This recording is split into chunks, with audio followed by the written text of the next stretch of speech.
Bonjour à toutes et à tous, bienvenue au carrefour numérique de la protection sociale, organisé par le comité régional Net Entreprise sur notre beau territoire du Limousin. Je suis Pierre-Yves Guibert, donc je suis animateur du comité régional Net Entreprise. J'ai en charge, entre autres, également la relation employeur au niveau de la caisse primaire d'assurance maladie de Limoges. Pour dérouler en fait cette session tous ensemble, je vais être accompagné de Didier Kuhn, donc responsable de l'animation du réseau pour le JPMDS, donc le groupement d'intérêt public pour la modernisation des données sociales. Nous aurons également à nos côtés John Vigneault de l'URSSAF Limousin à la direction du recouvrement, qui est en charge de la relation de service et les partenariats au niveau de la région.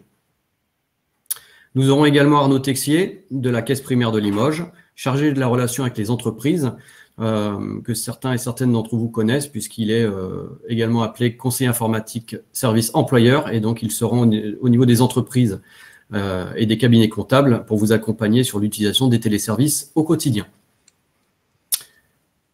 Sans plus attendre, je vais maintenant embrayer sur notre sommaire. Donc, on va déjà voir dans un premier temps, pour la partie Net Entreprise, son organisation et son fonctionnement.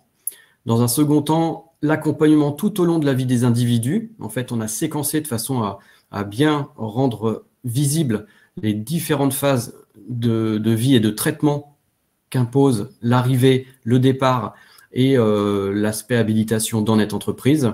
Et on va surtout faire un focus aussi sur une donnée de qualité, puisqu'on est toujours sur le principe du dites-le nous une fois, via la DSN. Et donc maintenant, je vais laisser la parole à Didier Kuhn pour commencer ce webinaire tous ensemble. Bonjour à tous, merci Pierre-Yves Guibert pour l'organisation et pour la mise en place. Donc, vous allez, pendant tout ce webinaire, voir apparaître de temps en temps des sondages. Je vous invite à y répondre.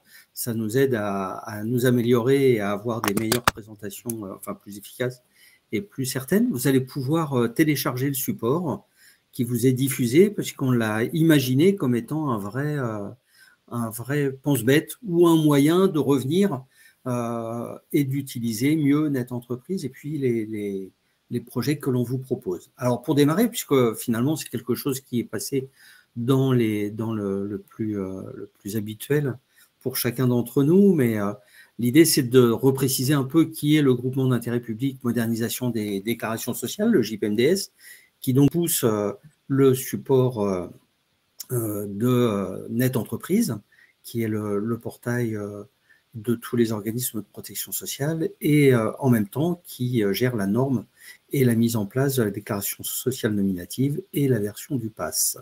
Donc nous, notre ambition, bien évidemment, c'est de simplifier la collecte des données sociales. Hein. C'était la mission qui a été donnée en 2000 lors de notre création. Nous sommes un organisme de droit privé donc nous ne dépendons pas de l'État, même si nous avons une tutelle avec la direction de la sécurité sociale, avec les ministères Bercy et les affaires sociales. Notre engagement, c'est de développer des services numériques qui soient utiles. C'est aussi une raison qui, de temps en temps, crée un peu de frustration parce que, comme on doit développer des outils qui sont utilisables par tous, y compris avec les systèmes d'information les plus petits, finalement, on n'est peut-être pas au top tout le temps de la technologie, mais du coup, on assure à tous la même qualité d'accès et les mêmes éléments. Et puis, notre savoir-faire, c'est de croiser les systèmes d'information et les data. Et comme le dit Eric Hayat, qui est le président du GIP, on a besoin d'avoir une maîtrise technique des systèmes d'information, avec bien évidemment et toujours un recueil attentif des besoins et des usages, que ça soit sur l'utilisation des déclarants ou que ce soit sur l'utilisation des organismes de protection sociale qui utilisent du coup les données qui sont connectées. Donc, je vous parlais de la plateforme numérique Net Entreprise, vous la voyez régulièrement évoluer et on aura encore des évolutions dans les années qui vont venir puisqu'on essaie toujours de faire au mieux de façon à rendre plus humain finalement cette numérisation des données. Je vais revenir sur la façon d'utiliser Net Entreprise parce qu'on a deux rôles d'acteurs dans Net Entreprise, l'administrateur et le déclarant. L'administrateur, c'est bien évidemment celui qui a été le premier à se déclarer sur Net Entreprise. Puis ensuite, ce sont des gens qui ont des droits de gestion et d'administration sur le site et qui doivent être validés à chaque fois.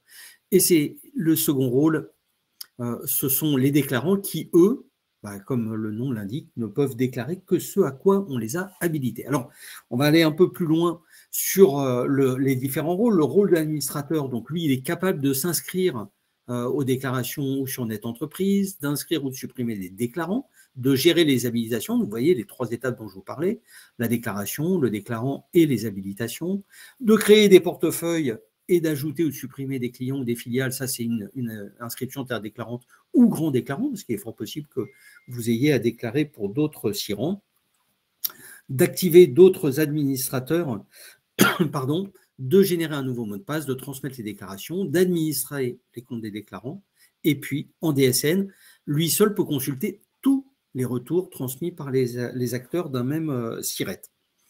Le rôle du déclarant, quant à lui, c'est effectivement d'être un collaborateur qui a été habilité par un administrateur pour tout ou partie des déclarations pour le compte de l'entreprise ou de l'établissement, qu'elles seules peuvent effectuer ou transmettre les déclarations auxquelles on les a inscrits, et puis le déclarant ne peut consulter que les retours sur ses dépôts. C'est-à-dire que si vous avez plusieurs déclarants à l'intérieur d'un même établissement, vous ne pourrez malheureusement pas, si vous n'êtes pas administrateur, vous ne pourrez pas consulter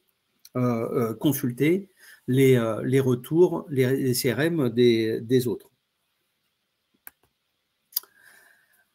Petite ruse, est-ce que vous êtes l'administrateur ou pas? Eh bien, c'est simple, seul l'administrateur voit la petite colonne que je vous montre, votre espace entreprise. Si vous êtes déclarant, vous n'avez pas cette colonne-là, ce qui veut dire que vous ne pouvez pas rajouter simplement la partie gestion, c'est-à-dire créer des nouvelles déclarations. On va vous en parler tout à l'heure. Si vous n'êtes pas encore inscrit au compte ATMP, pour vous inscrire au compte ATMP, il faut un niveau de validation d'administrateur et non pas de déclarant, ce n'est pas suffisant. Pour ceux qui n'arrivent pas à voir le support, puisqu'apparemment il y en a quelques-uns qui sont embêtés avec ça, je vous invite à rafraîchir la page et à relancer avec la petite partie soit gérer, soit la petite partie aide, donc aide, un petit point d'interrogation en bas à gauche, ou gérer une petite roue au milieu de la présentation, de façon à pouvoir le visualiser. Donc, si vous n'êtes pas l'administrateur, la question se pose, mais qui est l'administrateur dans mon établissement? Eh bien, quand vous allez sur votre sur votre portail à vous, si vous cliquez sur votre compte de votre menu personnalisé en haut à droite, donc le petit rectangle jaune, vous allez voir apparaître la slide suivante qui vous dit qui est l'administrateur et puis les coordonnées, les dernières coordonnées que nous avons enregistrées pour lui. Et donc, vous pouvez effectivement le contacter directement. Alors ça, c'est des petits gimmicks qu'on a, dont on vous parle, parce qu'effectivement, quand on est sur des périodes de fin d'année ou quand on est sur des périodes de limite d'inscription à un nouveau service ou de modification d'une déclaration ou autre, et qu'on s'aperçoit qu'on ne sait pas qui est l'administrateur, et surtout si on ne sait pas effectivement que les choses sont à modifier parce que la personne est partie. Et à ce moment-là, on vous proposera comment faire un changement d'administrateur et comment en créer. Là, on va aller dans un pas à pas sur lequel je vais aller relativement rapidement, puisqu'on va vous démontrer, on vous rappelle comment on fait pour créer ou supprimer un collaborateur. Donc, si vous êtes dans le rôle d'administrateur, bien évidemment, ça vous passionne. Si vous n'êtes que déclarant, ça ne va pas trop vous intéresser, puisque c'est une partie à laquelle vous ne pouvez pas accéder. Donc, dans cette partie, votre espace entreprise, vous pouvez créer ou supprimer le collaborateur. Pour le créer, vous allez sur Nouveau déclarant. Les éléments de connexion vont être directement envoyés par mail. Donc, vous devez impérativement nous mettre des adresses mail que l'on peut utiliser de façon à ce que vous puissiez être joint. On a encore aujourd'hui toute une série d'adresses mail qui finalement n'arrivent pas, ou des adresses mail génériques qui n'arrivent pas dans les bonnes boîtes. Donc, je vous invite vraiment, à chaque fois que vous avez une inscription d'un déclarant, à bien utiliser les adresses mail, et si vous êtes vous-même déclarant, d'aller sur votre espace compte et de faire la modification pour vérifier que votre adresse mail est bien celle qui est mise à disposition. Supprimer un collaborateur. Alors ça, c'est relativement simple puisque vous avez justement la petite icône poubelle, mais attention, avant de supprimer un collaborateur, vous pouvez, et voire même vous devez, conserver les droits déclaratifs. Et à ce moment-là, vous allez les transférer soit vers un autre déclarant, soit vers vous-même, l'administrateur. Vous avez la possibilité de le faire donc directement en haut, supprimer, est-ce que vous voulez transférer, oui ou non, ou alors directement, quand vous êtes sur le nouvel acteur, vous avez la possibilité de choisir le transfert entre les deux de façon à ce que ça soit mis en place. C'est relativement contraignant, mais si vous ne le faites pas avant d'avoir supprimé l'ancien, quand vous supprimez l'ancien, vous enlevez tous ces droits, toutes ces habilitations. Ce qui est dommage, ça vous force à tout refaire. Gérer les déclarations, eh bien, vous allez cliquer sur la ligne, déplier le menu, puis choisir les déclarations qui sont en route. Vous voyez la liste déclarations disponible à gauche, celles pour lesquelles vous avez accès à droite. Soit vous faites un glisser-déposer en sélectionnant, soit vous sélectionnez, vous utilisez les petits boutons et ça vous met dans la partie de droite les déclarations auxquelles vous avez accès. Gestion des habilitations, donc on a défini qui pouvait faire, on a défini qu'est-ce qu'on voulait faire, maintenant on définit qui fait quoi. Vous allez gérer les habilitations et vous allez donner aux déclarants, avec cette petite page, la possibilité de choisir les déclarations auxquelles l'entreprise a accès, et vous allez dire, le nouveau déclarant peut effectivement déclarer dans cette partie-là, et ça va lui donner une série d'adaptations. On a la même chose pour les grands déclarants, c'est-à-dire si vous avez plusieurs éléments qui sont mis en place, et pour ça, je laisse la parole à Arnaud Texier, qui va reprendre la suite, normalement, si je ne me trompe pas. Pierre-Yves, tu vas… Tout à fait, je confirme, absolument.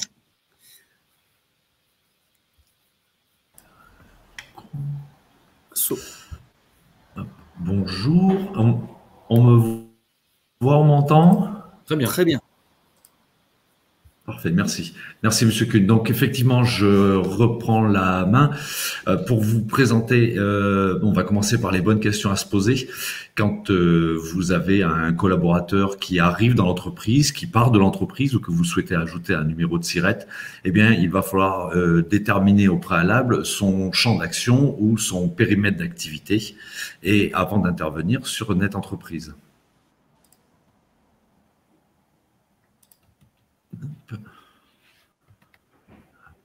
Alors, on va commencer par l'arrivée d'un collaborateur. Donc là, la première chose, c'est effectivement de vous identifier. On s'identifie toujours en tant qu'administrateur. Monsieur Kuhn l'a dit, seul un administrateur peut intervenir sur ce champ-là. Donc on s'identifie via le SIRET, l'identifiant, le mot de passe, pour avoir accès au portail Net Entreprise que probablement vous connaissez déjà. Ensuite, on va effectivement dans la partie gestion et là, on va créer un nouveau déclarant dans gérer les nouveaux déclarants. Donc ici, on va identifier ce déclarant. Donc, on va renseigner tous les informations concernant son identité. Et on va également valider un email que vous aurez reçu, vous, en tant qu'administrateur, pour bien valider la création de ce déclarant. Ensuite, à ce moment-là, vous avez deux possibilités qui s'offrent à vous. Ce nouveau déclarant-là, vous pouvez lui effectuer des habilitations en mode manuel. Donc, vous allez cocher, par exemple, uniquement la DAT ou l'attestation de salaire, où vous avez décidé dans votre entreprise que chaque déclarant a un même niveau d'autorisation. Donc, dans ce cas-là, vous cochez le mode automatique et en fait, l'ensemble des déclarants que vous aurez désignés auront le même niveau d'intervention. Pour le départ d'un collaborateur, eh bien, c'est pareil. On va toujours s'identifier via l'identifiant, le mot de passe, le numéro de SIRET. On arrive toujours sur le portail d'accueil de Net Entreprise et on va toujours dans la partie gestion. Ici, on va identifier le déclarant à supprimer. C'est à ce moment-là que vous avez, on l'a vu tout à l'heure, soit la petite corbeille pour le supprimer tout bonnement, ou vous pouvez également transférer les informations sur un nouveau déclarant que vous avez au préalable créé.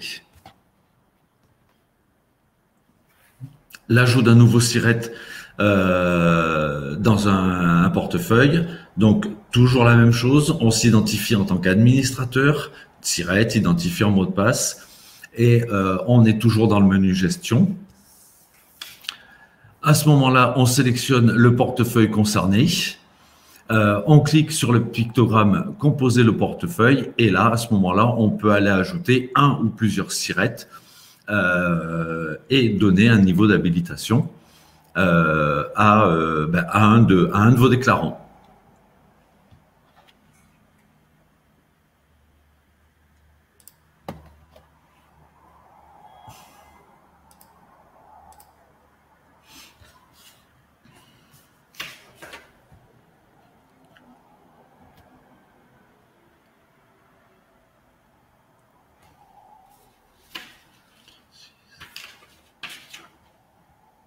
Et je crois qu'à ce moment-là, je devais passer la main.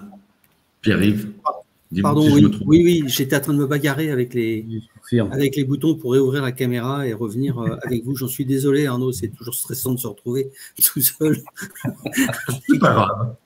avec peu d'éléments. Donc oui, comme je vous disais tout à l'heure, on fait évoluer le portail Net Entreprise, mais on fait aussi évoluer la DSN, les éléments. Donc, on a un état des lieux du compte qui va être amélioré. Donc, on a imaginé les tableaux de bord et les comptes rendus métiers en format numérique de façon à pouvoir être intégrés dans les outils que vous mettent à disposition les éditeurs. Et on se rend compte en réalité que beaucoup d'entre vous souhaitent accéder au tableau de bord et aux éléments du tableau de bord, mais du coup, on va essayer de les rendre les plus humains possibles.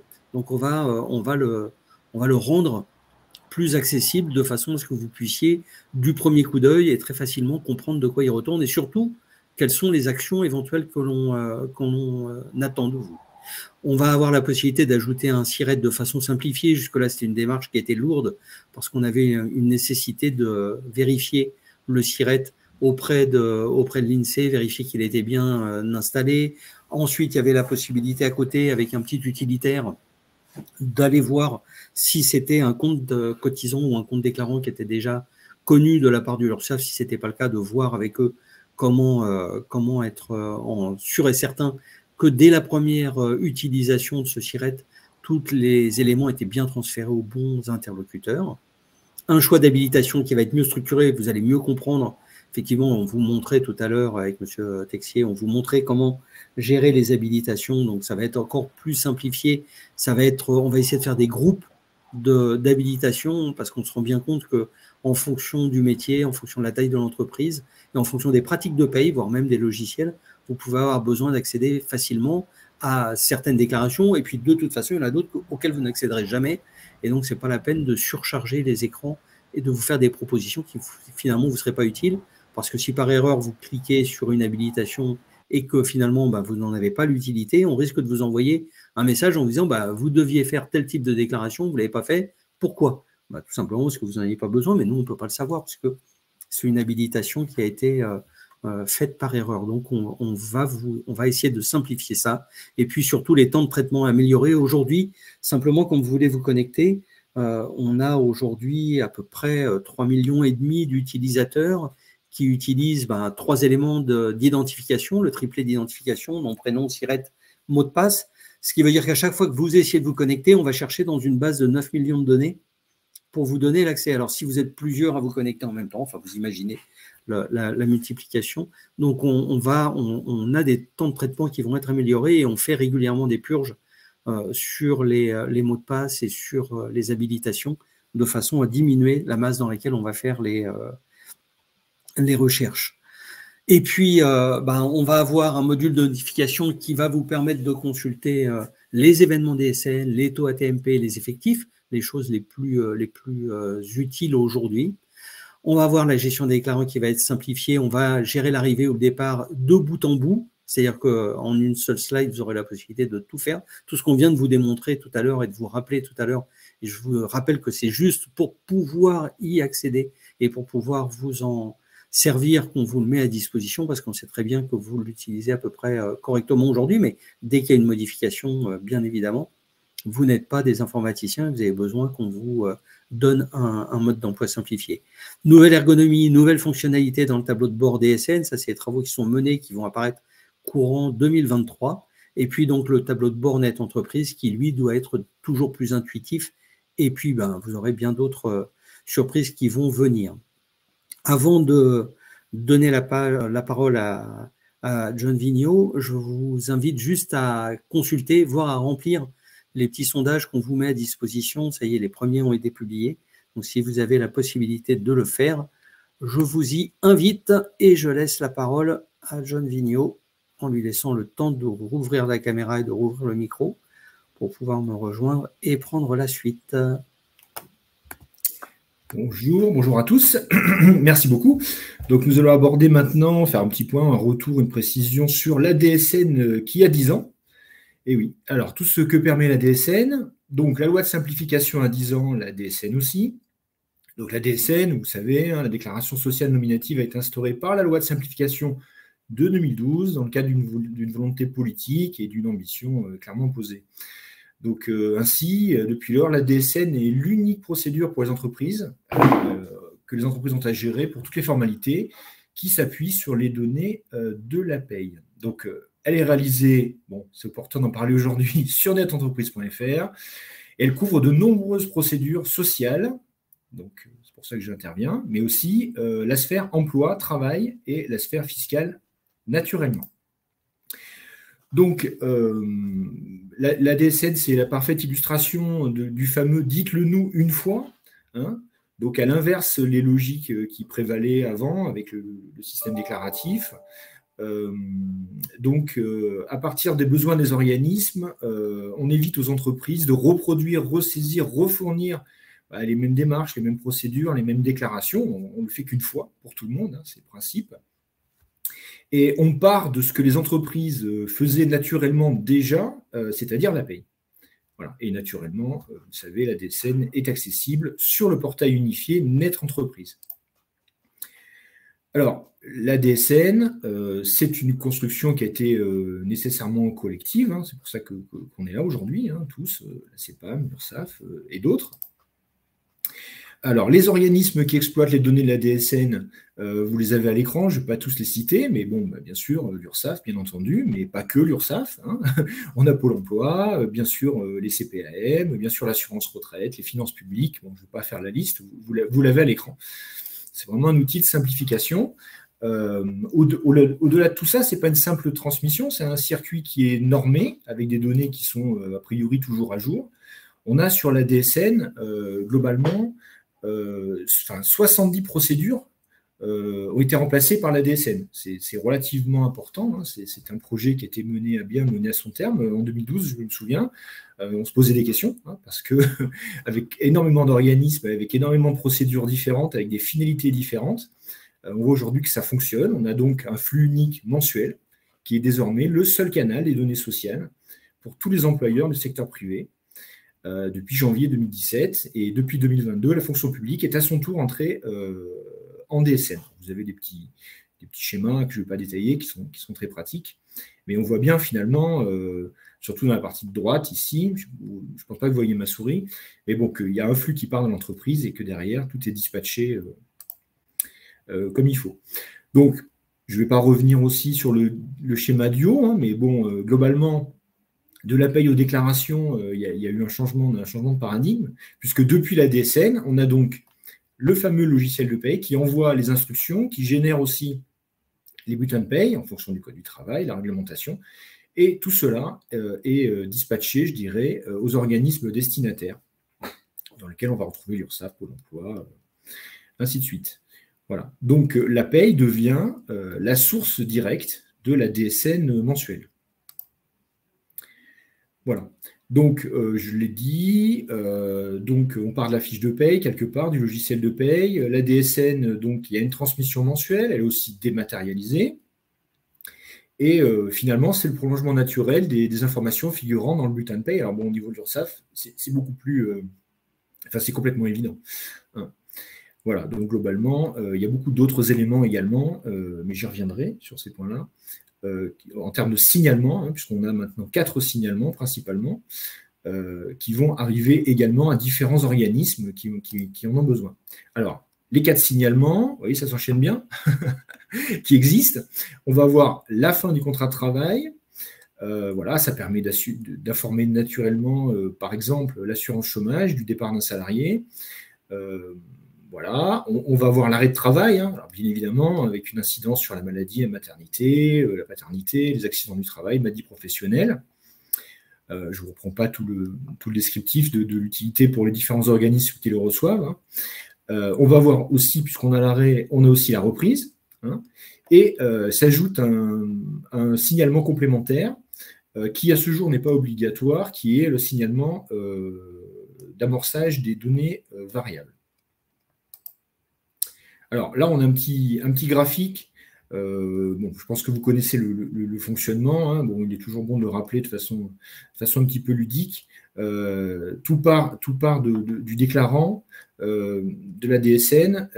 Il y a un test de qualité qui éventuellement corrige, lève les blocages éventuels. À partir de là, déclarant, donc il est à gauche, hein, bien sûr. À partir de là, le fichier DSN est transmis via le portail Net Entreprise.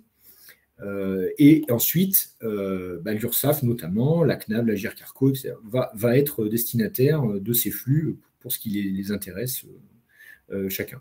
Ensuite, il y a différents contrôles qui sont opérés et il y a l'accès pour le déclarant, donc c'est la phase 3, un tableau de bord qui lui permet de consulter les retours sur les dépôts qui ont été effectués. Donc c'est un système quelque part circulaire qui fonctionne bien. Donc au niveau de ce fameux tableau de bord, donc on voit l'état de prise en compte, hein. Est-ce que les déclarations sont reçues, traitées, envoyées ou, je dirais, ce qui est entre guillemets important, rejetées. On a l'accès au certificat de conformité. Voilà. On a aussi éventuellement, on a un bilan des anomalies, des éventuelles anomalies, je dirais. On peut avoir, et on a les comptes rendus métiers, chaque organisme intègre les éléments transmis dans son système et analyse la cohérence des données transmises dans les déclarations afin d'en garantir la fiabilité. Voilà. Suite à cette analyse, l'organisme met à disposition un compte rendu métier, donc on appelle CRM, sur le tableau de bord, hein, qui est accessible, en précisant les anomalies ou en confirmant la qualité des déclarations. Voilà. Et ensuite, on a d'autres bilans complémentaires. Donc, je ne vais pas m'étendre sur le sujet, je ne connais pas bien celui-ci. En tout cas, le BPIJ de la CNAM, qui permet de suivre le paiement des indemnités journalières, tout ce qui est attestation d'employeur pour Pôle emploi et les services plus de l'URSSAF. En tout cas, le tableau de bord, c'est un vrai outil de reporting suite à la déclaration qui est faite. Donc, un petit zoom sur les CRM, les comptes rendus métiers. Donc, les retours via les comptes rendus métiers, c'est une simplification, puisque d'abord, ils sont normalisés, voilà, notamment avec l'URSSAF. Les comptes rendus métiers mettent à votre disposition les valeurs utiles de la paye, le taux ATMP, les effectifs, notamment effectivement maintenant le bonus-malus. Dans le futur, alors comme ça a été précisé tout à l'heure, hein, voilà, dans le futur, l'idée c'est évidemment de tenir compte de vos besoins et de vos retours. Ça a été évoqué. Donc les tableaux de bord Net Entreprise et DSN vont évoluer pour faciliter leur utilisation. Et un simulateur individualisé en construction permettra de vous offrir finalement un outil qui reprendra toutes les informations qui sont indispensables. Voilà. L'idée, c'est d'automatiser au maximum la prise en compte des remontées des organismes pour faciliter les corrections des éventuelles erreurs. Vous voyez qu'on est dans un système vertueux quand même, hein, où on a une déclaration qui se fait par un logiciel de paye le plus souvent, et ensuite l'idée c'est d'avoir un tableau de bord où vous pourrez accéder finalement à toutes les éventuelles anomalies ou toutes les corrections nécessaires pour avoir une vision globale sur vos déclarations. Donc, logiquement, dans la suite de ce que je viens de vous exposer, on sera sur, on est déjà, hein, voilà, mais on sera de mieux en mieux, de plus en plus sur des bénéfices attendus, en tout cas qui seront profitables vraiment à tous, donc permettront de lutter contre les coûts de gestion. Voilà. Bien sûr, on a déjà énormément, je dirais, il y a quelques années, à l'URSSAF, on était dans les bordereaux papier, hein, donc il faut imaginer les traitements et les difficultés qu'on pouvait avoir à intégrer ça dans les systèmes d'information, les flux postaux. Bon, donc là, on va quand même rationaliser, on l'a déjà fait de plus en plus, les circuits déclaratifs, le fameux « dites-le-nous une fois ». On a déjà, et on va continuer à sécuriser, à fiabiliser les obligations sociales, avec, par le fait, moins de risques d'erreur, de contentieux et du coup, de pénalités. Et puis aussi, avec un système qui est quand même sécurisé, hein, qui a fait ses preuves, on va renforcer la confidentialité des données en circulation. Voilà, celle-ci n'étant plus envoyée plusieurs fois de multiples organismes, et chaque organisme recevant, entre guillemets, ce dont il a besoin, ce qui est nécessaire et suffisant à la bonne gestion des comptes. Voilà, maintenant je vais passer la main après cette slide-là, si je ne me trompe pas. Donc, les évolutions réglementaires sont aussi intégrées, et c'est important, je reviendrai tout à l'heure, au fil de l'eau, hein, puisqu'on peut avoir de nombreuses évolutions réglementaires, on en a un petit peu tous les ans. Donc, finalement, la DSN, c'est aussi la garantie d'être toujours en conformité avec les textes. Voilà, avec les réformes en cours, les réformes à venir, alors on peut les citer, réforme des retraites, assurance chômage, voilà, il y a toujours des évolutions réglementaires et la DSN permet finalement de toujours être à jour dans ses obligations légales et déclaratives. C'est aussi un des grands avantages de ce système. Voilà, et je passe la main. Et c'est moi qui reviens. Merci, John Vigneault. Oui, donc comme vous le disiez, sur les éléments réglementaires, excusez-moi, j'avais bougé la caméra, sur les éléments réglementaires, on est dans l'obligation d'attendre la publication des décrets avant de pouvoir faire les modifications, même s'il y a une communication par la presse, par d'autres éléments. Donc, on doit vraiment être le reflet des évolutions réglementaires. Maintenant, on va aborder une partie que l'on essaye de traiter pour la première fois de votre point de vue et non plus seulement des éléments qui vous sont transmis. Et donc, c'est la partie qu'on appelle Net Entreprise et la DSN à votre service, avec la première partie qui est consacrée justement à l'embauche d'un salarié. Qu'est-ce qu'on fait? Eh bien, de toute façon, reste obligatoire la déclaration préalable à l'embauche, la fameuse DPAE, parce qu'elle emporte toute une série d'éléments. Donc, c'est l'ancienne déclaration unique d'embauche. Elle est obligatoire, elle doit être faite normalement avant la première minute d'activité. On dit même dans les 8 jours qui précèdent l'activité. Ça, c'est la démarche administrative, réglementaire, obligatoire, qui n'est pas en DSN. On a créé depuis, on vous en a parlé tout à l'heure comme étant le 4e signalement en DSN, le signalement d'amorçage des données variables. Alors on vous met une embauche effective de l'individu. L'idée, c'est d'avoir un signalement qui fait rentrer l'individu dans le système de la DSN avant la première paye, puisque vous savez que la DSN étend la photographie de la paye, et que la paye, elle est versée après le premier mois d'activité, ou au moins tous les mois, donc après la première activité. Or, on a besoin, dans beaucoup de cas, d'avoir les éléments relatifs à ce nouveau salarié qui intègre l'entreprise. Donc, on a créé ce signalement. Dès qu'il doit être mis en place, dès qu'il a une entrée effective, vous faites le signalement dans la DSN et du coup, nous, on enregistre qu'il y a un nouveau salarié dans l'entreprise. Ça vous renvoie immédiatement le dernier taux de prélèvement à la source, le PAS. Ça vous permet pour la première paye d'être avec le bon taux puisque cet élément vous est renvoyé par la DGFiP. Ça ouvre l'affiliation aux organismes complémentaires. Donc, si j'allais dire par malheur, par hasard surtout, il lui arrivait un incident de travail ou une maladie, il y a effectivement l'ouverture et la création de cette personne à l'intérieur de l'entreprise. Donc, on vous simplifie les démarches ultérieures. Et puis, vous avez certaines parties du formulaire, comme le bordereau d'affiliation de la partie employeur ou hors dossier d'affiliation à remplir, lui, par l'assuré, qui sont substitués. Et puis là, on a un petit point d'attention pour les entreprises du bâtiment. Il y en a peut-être parmi vous, parmi les personnes qui nous font le plaisir d'être à l'écoute des entreprises du bâtiment. Il ne faut pas oublier de commander la carte du BTP. On vous a remis le lien pour pouvoir vous connecter sur le site. Et puis, si vous êtes adhérente à une caisse de la CIBTP, vous devez renseigner le code de la caisse destinataire dans la DSN mensuelle parce que sans ce code, la bonne caisse ne sera pas avertie de ce qui va se passer. Pour la slide suivante, je vais repasser la main à Monsieur Texier, puisque c'est plus sa partie que la mienne. Oui, effectivement, et étant salarié de la caisse primaire d'assurance maladie, il était normal que la partie mon salarié tombe malade me revienne. Après, c'est un fonctionnement de toute façon que vous connaissez bien. Je rappelle simplement qu'aujourd'hui, 60% des arrêts de travail sont traités via la DSN.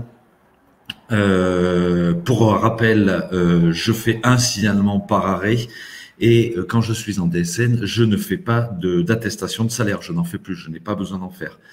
Je n'ai pas besoin de faire un signalement pour une prolongation. Quand vous devez subroger, il est préférable d'indiquer les dates maximales prévues par votre convention collective. Comme ça, en cas de prolongation, la subrogation continue tout au long de l'arrêt. Et si l'arrêt ne va pas, si vous avez une subrogation de 6 mois et que vous avez 4 mois d'arrêt, on paiera les 4 mois en subrogation. Et si l'arrêt dépasse les 6 mois, comptez du 7e mois, on paiera directement votre salarié parce que la subrogation s'arrêtera de manière conventionnelle. Pour faire le lien avec les arrêts de plus de 6 mois, le système prévoit au bout de 4 mois l'émission et l'envoi automatique d'une attestation d'ouverture de droit pour un arrêt au-delà de 6 mois. Donc, il y a eu une anticipation de 2 mois sur ce thème-là.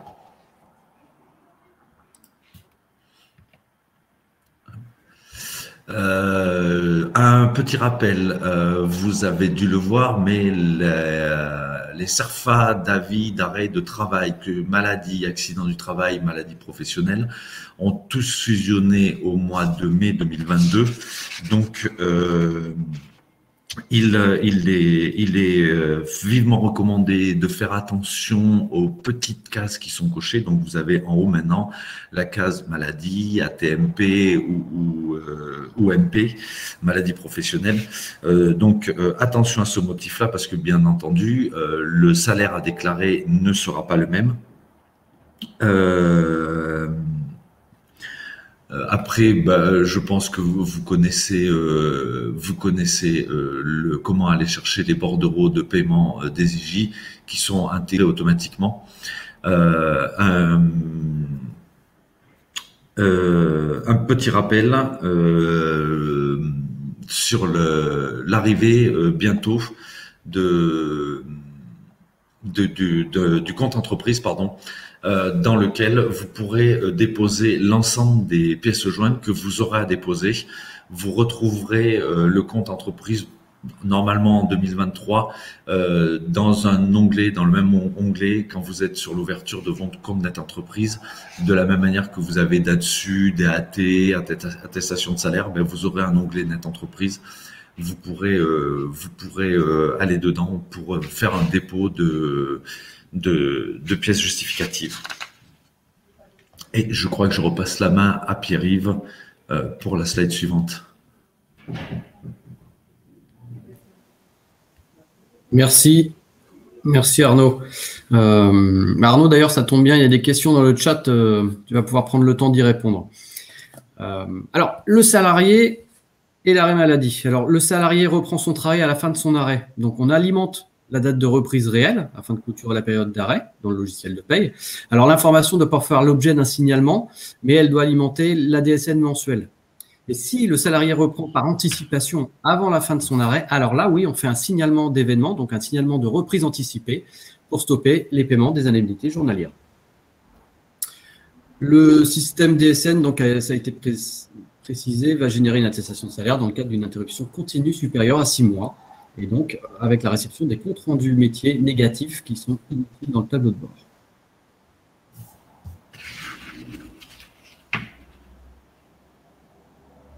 Donc, dans le cadre de la reprise de pré-travail, donc, en qualité d'employeur, on incite à demander une visite de pré-reprise auprès du médecin du travail afin de trouver un dispositif de retour à l'emploi qui soit adapté à la situation du salarié.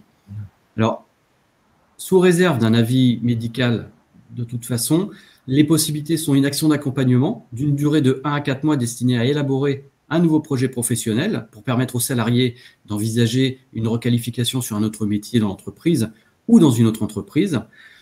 Vous avez la possibilité autrement de générer un bilan de compétences afin de faire le point sur les compétences du salarié, ses capacités, les motivations et l'objectif, c'est la définition d'un projet professionnel ou d'une formation adaptée.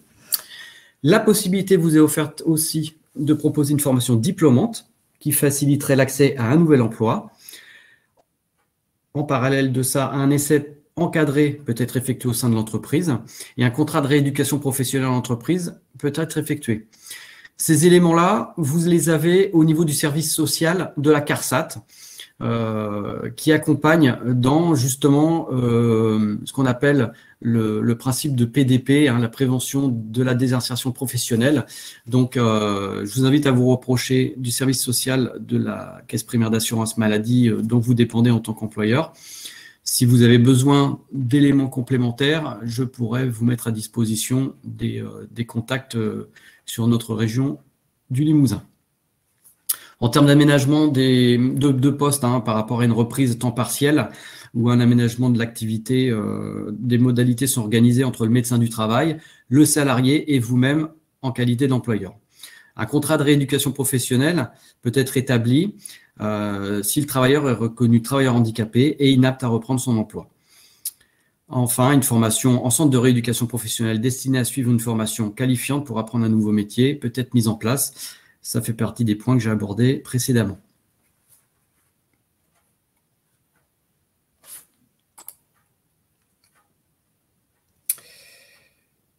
Hop là. Le temps partiel thérapeutique. Alors aujourd'hui, le temps partiel thérapeutique, à date, il n'est pas encore intégré dans la DSN. C'est-à-dire qu'aujourd'hui, vous pouvez le déclarer en DSN, mais vous êtes obligé de le doubler avec une attestation de salaire via Net Entreprise, de façon à ce qu'on puisse rapprocher les éléments et en fait instruire derrière le dossier. Pour autant, dès début 2023, alors je ne vous donne pas de date, je n'ai pas parlé du 1er janvier, ne vous jetez pas dessus. En tout cas, début 2023, la DSN vous permettra de déclarer le temps partiel thérapeutique. On reviendra dessus avec un webinaire ou deux qui seront dédiés en fait à cette nouvelle possibilité. En tout cas, en remplaçant la déclaration, l'attestation de salaire temps partiel thérapeutique par une déclaration en DSN, vous n'aurez plus besoin de transmettre l'attestation de salaire correspondante. C'est-à-dire que vous déclarerez un événement ni plus ni moins comme pour un arrêt de travail. C'est-à-dire qu'aujourd'hui, quand vous êtes sur Net Entreprise, plutôt que de faire du page à page et de passer 10 minutes sur une attestation de salaire pour faire la déclaration, là, vous déclarez votre événement en DSN en renseignant des éléments qui seront pris en compte immédiatement. Donc là, vous aurez en fait un temps de prise en charge avec un rapprochement et une concaténation des éléments qui seront pris à la source directement.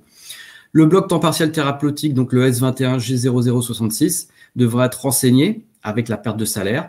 Le premier jour du temps partiel thérapeutique, la nécessité d'être postérieur au premier jour du mois de démarrage du temps partiel. Et enfin, le salarié est affilié à la CNAM ou à la MSA. Donc, on fera exception des fonctionnaires affiliés au régime général qui ne sont pas dans le périmètre couvert actuellement. Si une de ces conditions ne sera pas remplie, vous continuerez à déclarer et à corriger vos attestations de salaire selon les modalités déclaratives existantes, telles que la DSIJ le permet aujourd'hui.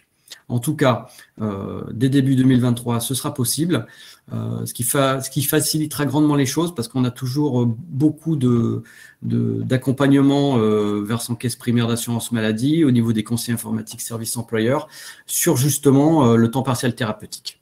Donc, on est souvent sur du coût humain par rapport à l'aspect déclaratif. Donc, en tout cas, je vous le dis à toutes et à tous, un webinaire sera dédié exclusivement au temps partiel thérapeutique d'ici là, avant sa mise en service, ce qui vous permettra de poser toutes les questions et d'avoir en fait une mise en situation et d'avoir un côté pragmatique avec un aspect déclaratif à l'écran qu'on pourra dérouler avec vous.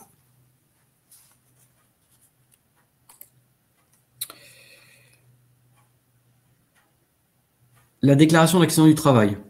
Alors, je vois encore beaucoup d'entreprises qui ne procèdent pas à la déclaration d'accident du travail qu'on appelle la DAT. qui se fait via Net Entreprise. Beaucoup d'entreprises ne le font pas encore en dématérialisé. Je vous rappelle que c'est complètement gratuit. Vous faites l'économie des 5 € par recommandé, que ce soit en qualité d'entreprise ou en qualité de tiers déclarant si vous déclarez pour le compte d'une entreprise qui fait partie de vos clients.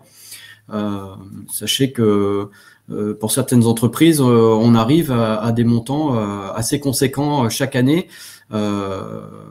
face aux recommandés qui sont utilisés. Donc, en tout cas, maintenant, je vous invite à utiliser la DAT via Net Entreprise exclusivement, à l'utiliser dans les 48 heures dès que vous avez eu connaissance en fait de l'accident, donc par saisie de formulaire à l'écran ou par dépôt de fichiers structurés, comme certaines entreprises ont l'habitude de faire via votre logiciel de paye. Et là, on appelle ça vulgairement en EDI. Vous renseignez une seule fois, donc la déclaration d'accident du travail ou de trajet, et la feuille d'accident qui permet aux salariés de bénéficier de la gratuité des soins, en fait, le CERFAS, qu'on appelle le CERFAS 6201. Vous avez la possibilité de l'imprimer et de le remettre aux salariés. Il sera entièrement pré-rempli avec les éléments de la DAT que vous aurez au préalable renseignés. Et ensuite, vous recevez l'accusé de dépôt, puis 2 accusés de réception par courriel qui vous précisent en fait que vous avez bien effectué votre DAT. Si vous avez des réserves motivées que vous souhaitez ajouter au corps de votre déclaration d'accident du travail, sachez que cette possibilité vous est offerte au sein de la DAT directement. Si vous avez un doute par rapport au fait que ce soit bien effectif et que le courrier de réserve motivée, par exemple, ait bien été envoyé en pièce jointe avec votre DAT, vous pouvez toujours joindre un conseiller informatique service employeur à la caisse primaire. Sachez qu'une déclaration d'accident du travail qui a été envoyée et saisie via Net Entreprise le matin, à 14 h, nous, elle est dans nos chaînes de traitement et on a la possibilité de vérifier que les pièces jointes ont bien été accrochées et qu'elles sont bien en notre possession et qu'elles peuvent être traitées. Donc, si vous avez un doute, n'hésitez pas à nous contacter. Le salarié victime d'un accident du travail ou d'une maladie professionnelle, encore une fois, sur ce champ-là, toujours un signalement arrêt de travail risque AT-MP. Sinon, vous effectuez une attestation de salaire pour le versement des indemnités journalières. Vous avez la nécessité aussi d'ouvrir un compte AT-MP sur Net Entreprise. Pourquoi? Pour pouvoir suivre en fait l'aspect au niveau de la prévention et de la tarification, voire au niveau de la vie de votre entreprise, comment évolue le taux, la notification AT-MP. Une entreprise de moins de salariés peut demander une subvention prévention TPE pour financer du matériel ou des actions pour protéger la santé et sécurité de mes salariés. C'est-à-dire qu'une entreprise de moins de salariés, par exemple, qui est dans le domaine du BTP, qui a besoin de se doter d'un échafaudage en termes de matériel pour prévenir les accidents sur les chantiers, elle peut faire une demande de subvention prévention TPE directement auprès de la CARSAT, donc soit sur le site de la CARSAT, soit en joignant la CARSAT par téléphone. Et là, en fait, vous aurez un assistant prévention qui vous accompagnera et qui prendra en charge, en fait, les modalités liées à la demande de subvention liées à vos besoins. Donc, dans le bâtiment, en cas d'accident du travail, vous pouvez vous rapprocher d'un conseiller OPP-BTP local afin d'être assisté et conseillé dans des moments qui sont difficiles. On rappelle, dans le cadre d'un accident du travail, surtout un accident mortel, on a un chaînage d'intervenants, médecine du travail, gendarmerie, pompiers. Vous avez le contrôleur de la CARSAT qui va investiguer de son côté. Vous avez l'enquêteur AT-MP qui va investiguer de son côté, aussi versant caisse primaire d'assurance maladie. On essaye pour le mieux de coordonner, nous, de notre côté, entre les CARSAT et les caisses primaires, l'intervention des contrôleurs et des inspecteurs de façon à poser une seule fois les questions pour ne pas, en fait, déjà optimiser la prise de contact avec vous dans ces moments difficiles et surtout optimiser la qualité de réponse apportée et le faire le plus rapidement possible. Le rappel, c'est qu'un expert comptable a accès dans son compte auto-AT-MP des clients. Il reçoit les comptes rendus métiers des AT-MP. Par contre, seule une habilitation, hop là, ça je le vois pas. Voilà. Seule une habilitation avec le siret de l'entreprise client au compte AT-MP permet à l'entreprise d'avoir la notification électronique qui substitue le courrier avec accusé de réception antérieur.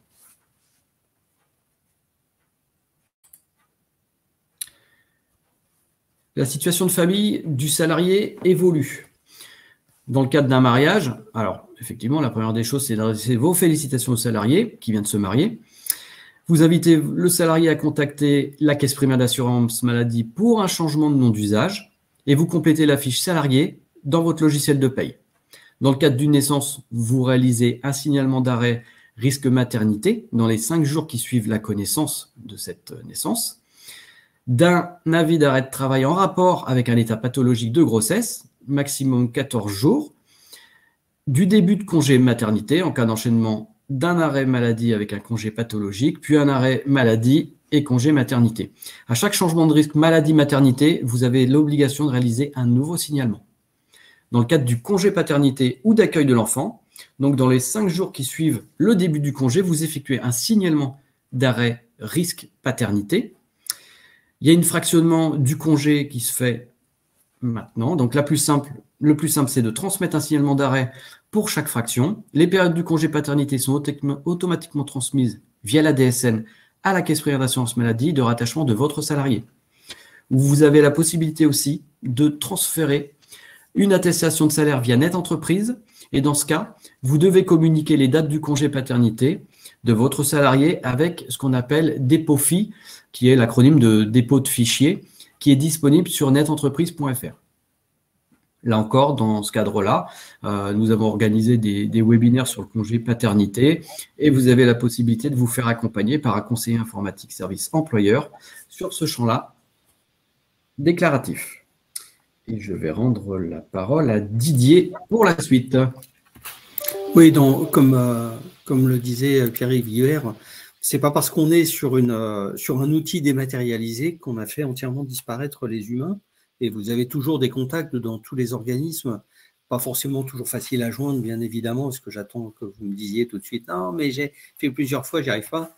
On essaye d'être au plus près de vous et ce genre de réunion en distanciel permet effectivement de le faire. Et je vois qu'il y a plusieurs questions auxquelles mes collègues sont en train de répondre, soit sur le support, soit on reprendra un peu de temps. Bon, je vois qu'on m'a laissé quand même le signalement d'adoption comme étant l'élément sympa dans la situation de famille du salarié qui change. Donc, effectivement, dans le cadre d'une adoption, vous devez faire un signalement d'arrêt risque maternité-adoption.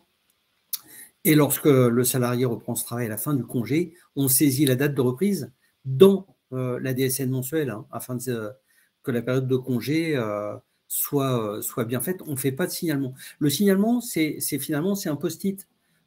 Tout comme vous êtes occupé à autre chose, on vous appelle pour vous dire Didier Kuhn est en arrêt maladie à partir d'aujourd'hui pendant 5 jours. Vous n'allez pas tout arrêter, ouvrir votre logiciel de paye pour le rentrer. Vous prenez un post-it, vous notez Didier Kuhn, il a arrêté aujourd'hui, maladie, pour une durée de 4 jours. Vous mettez le post-it de côté et puis vous reviendrez dessus.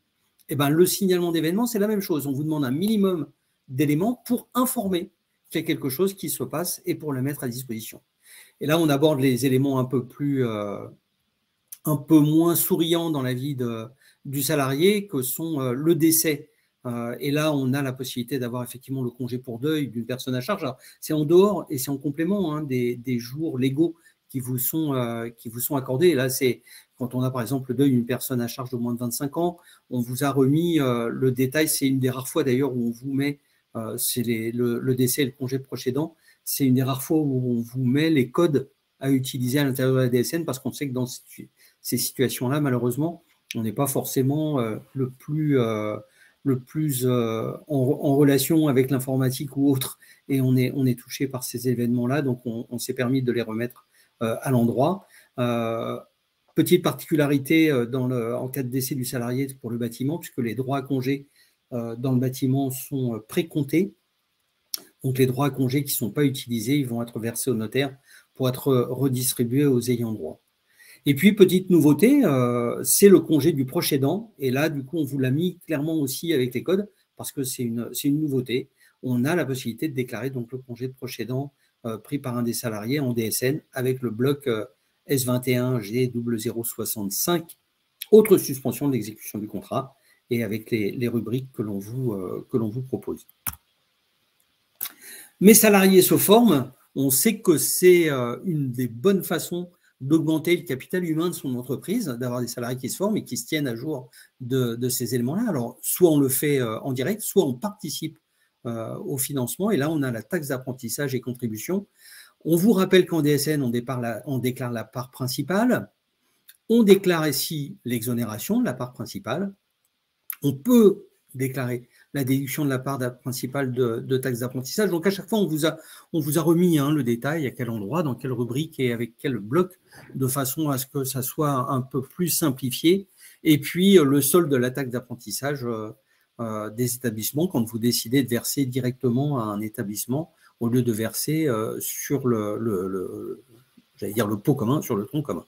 Puis, vous avez les versements volontaires sur mon compte formation, parce que vous pouvez attribuer des dotations à vos salariés via le nouvel espace des employeurs et des financeurs. Et là, vous avez effectivement la possibilité d'y accéder, mais auparavant, il faut vous y habiliter. Donc, c'est le rôle d'un administrateur. C'est dans le cadre des habilitations, vous allez pouvoir vous habiliter au nouveau service Mon compte formation, et qui sera actif dès le lendemain, et vous pourrez gérer ces éléments directement sur cette suite. Pour la partie suivante, c'est notre ami John Vigneault qui reprend la suite, si je ne me trompe pas, sur cette slide. Absolument, merci. Oui, une petite slide pour un point particulier qui est important et un commentaire à ajouter. Donc, plus de 70% des fins de contrat sont traitées via la DSN et ça fonctionne.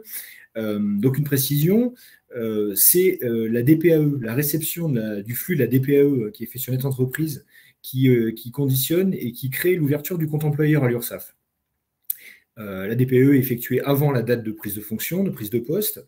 Et ce qui arrive quelquefois, c'est que le salarié, alors de plus en plus en ce moment, mais bon, c'est comme ça, c'est un phénomène de société, on va dire, le salarié ne se présente pas le premier jour ou le salarié ne vient pas, bref, alors que la DPAE a été faite. Et nous, on n'a pas forcément connaissance si vous ne faites pas les démarches en ligne, notamment via Net Entreprise, l'URSSAF n'a pas connaissance que la personne n'est pas venue. Ça occasionne de fait, donc vous ne ferez pas de DSN pour la personne qui n'est pas là, ou souvent elle n'est pas faite, puisque la personne n'est pas venue. Et du coup, le compte employeur se retrouve taxé d'office sur une période. Alors ça se rectifie, après, il faut justifier qu'il n'est pas venu. Mais bon, donc voilà, c'est hyper important. Quand il y a une rupture de contrat à l'initiative du salarié ou de l'employeur, alors bon, moi je parle côté URSSAF, mais il n'y a pas que l'URSSAF bien sûr, mais en tout cas pour nous, il y a une incidence qui est claire et nette, c'est une cotisation appelée en taxation d'office. Réaliser le signalement en DSN. Voilà, c'est important, et aussi au niveau des droits, bien entendu, derrière, mais je vous ai expliqué un petit peu, je vais vous donner un exemple côté URSSAF de l'impact d'un non-signalement de fin de contrat ou de contrat qui n'a jamais commencé. Voilà, c'est un point particulier. J'ai vu qu'il y avait des questions dans le chat, j'y répondrai un peu plus tard dans le cadre d'une autre intervention. J'ai des réponses qui concernent des questions qui ont été posées sur le numéro de sécurité sociale notamment, j'ai vu. Voilà, ne vous inquiétez pas, j'ai vu passer les questions et je repasse la main pour la suite après cette petite intervention.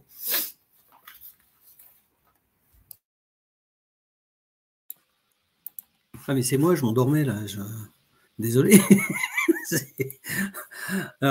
Là, c'est une partie qui est relativement importante, c'est comment parfaire ma DSN. On est aujourd'hui à un taux de conformité supérieur à 96%. Sur les fichiers qui sont reçus et sur le flux qui est reçu. On est donc à 4%. Alors, quand vous imaginez qu'on a 2 millions de DSN qui arrivent, 4%, on est tout de suite à 80 000 sur lesquels on rencontre pas forcément des impossibilités d'utiliser les données, mais pour lesquels il y a besoin d'affiner ces données. Donc, on a un outil qui est le tableau de bord DSN sur Net Entreprise qui vous permet effectivement de consulter l'ensemble des retours d'informations du système. Surtout les organismes. C'est-à-dire que plusieurs organismes vont vous proposer des retours d'éléments et des retours d'informations sur leur partie. Sur le tableau de bord Net Entreprise, vous avez accès à l'ensemble de ces transferts. Et bien évidemment, puisqu'on a ce que l'on appelle le cercle de confiance, qui nous permet, une fois que vous êtes connecté sur Net Entreprise, d'accéder sans vous reconnecter à ursaf.fr ou à Amélie. Et à l'inverse, quand vous êtes sur les sites partenaires, puisque ce sont des membres du GIP, ce sont des membres de la sphère de la DSN et de la protection sociale en version dématérialisée, vous pouvez revenir sans vous réauthentifier sur Net Entreprise et consulter ce tableau de bord. On vous met aussi des outils à disposition, DSN Val comme validation. Ça vous permet, avant de déposer, on vous l'a montré tout à l'heure dans le petit schéma, le cercle vertueux de la DSN, ça vous permet de tester techniquement le fichier, savoir s'il y a bien des chiffres là où on attend des chiffres, des lettres là où on attend des lettres. Il n'y a pas de contrôle de cohérence encore à ce niveau-là, mais ça permet de savoir si le fichier que vous allez nous transmettre est lisible ou non. Donc, et surtout, qu'il est bien en rapport avec le cahier technique et le journal de la norme qui sont associés. Là, on est sur des données techniques. Donc, l'idée, c'est quand même pas de vous forcer à aller lire le cahier technique ou alors à consulter le journal de la maintenance. Je peux vous dire que c'est assez indigeste si vous n'avez pas les compétences techniques. Moi, je ne les ai pas et c'est pour ça que je peux vous dire que c'est indigeste. L'outil le fait à votre place. Ça vérifie que… Alors, par contre, il faut télécharger la dernière version.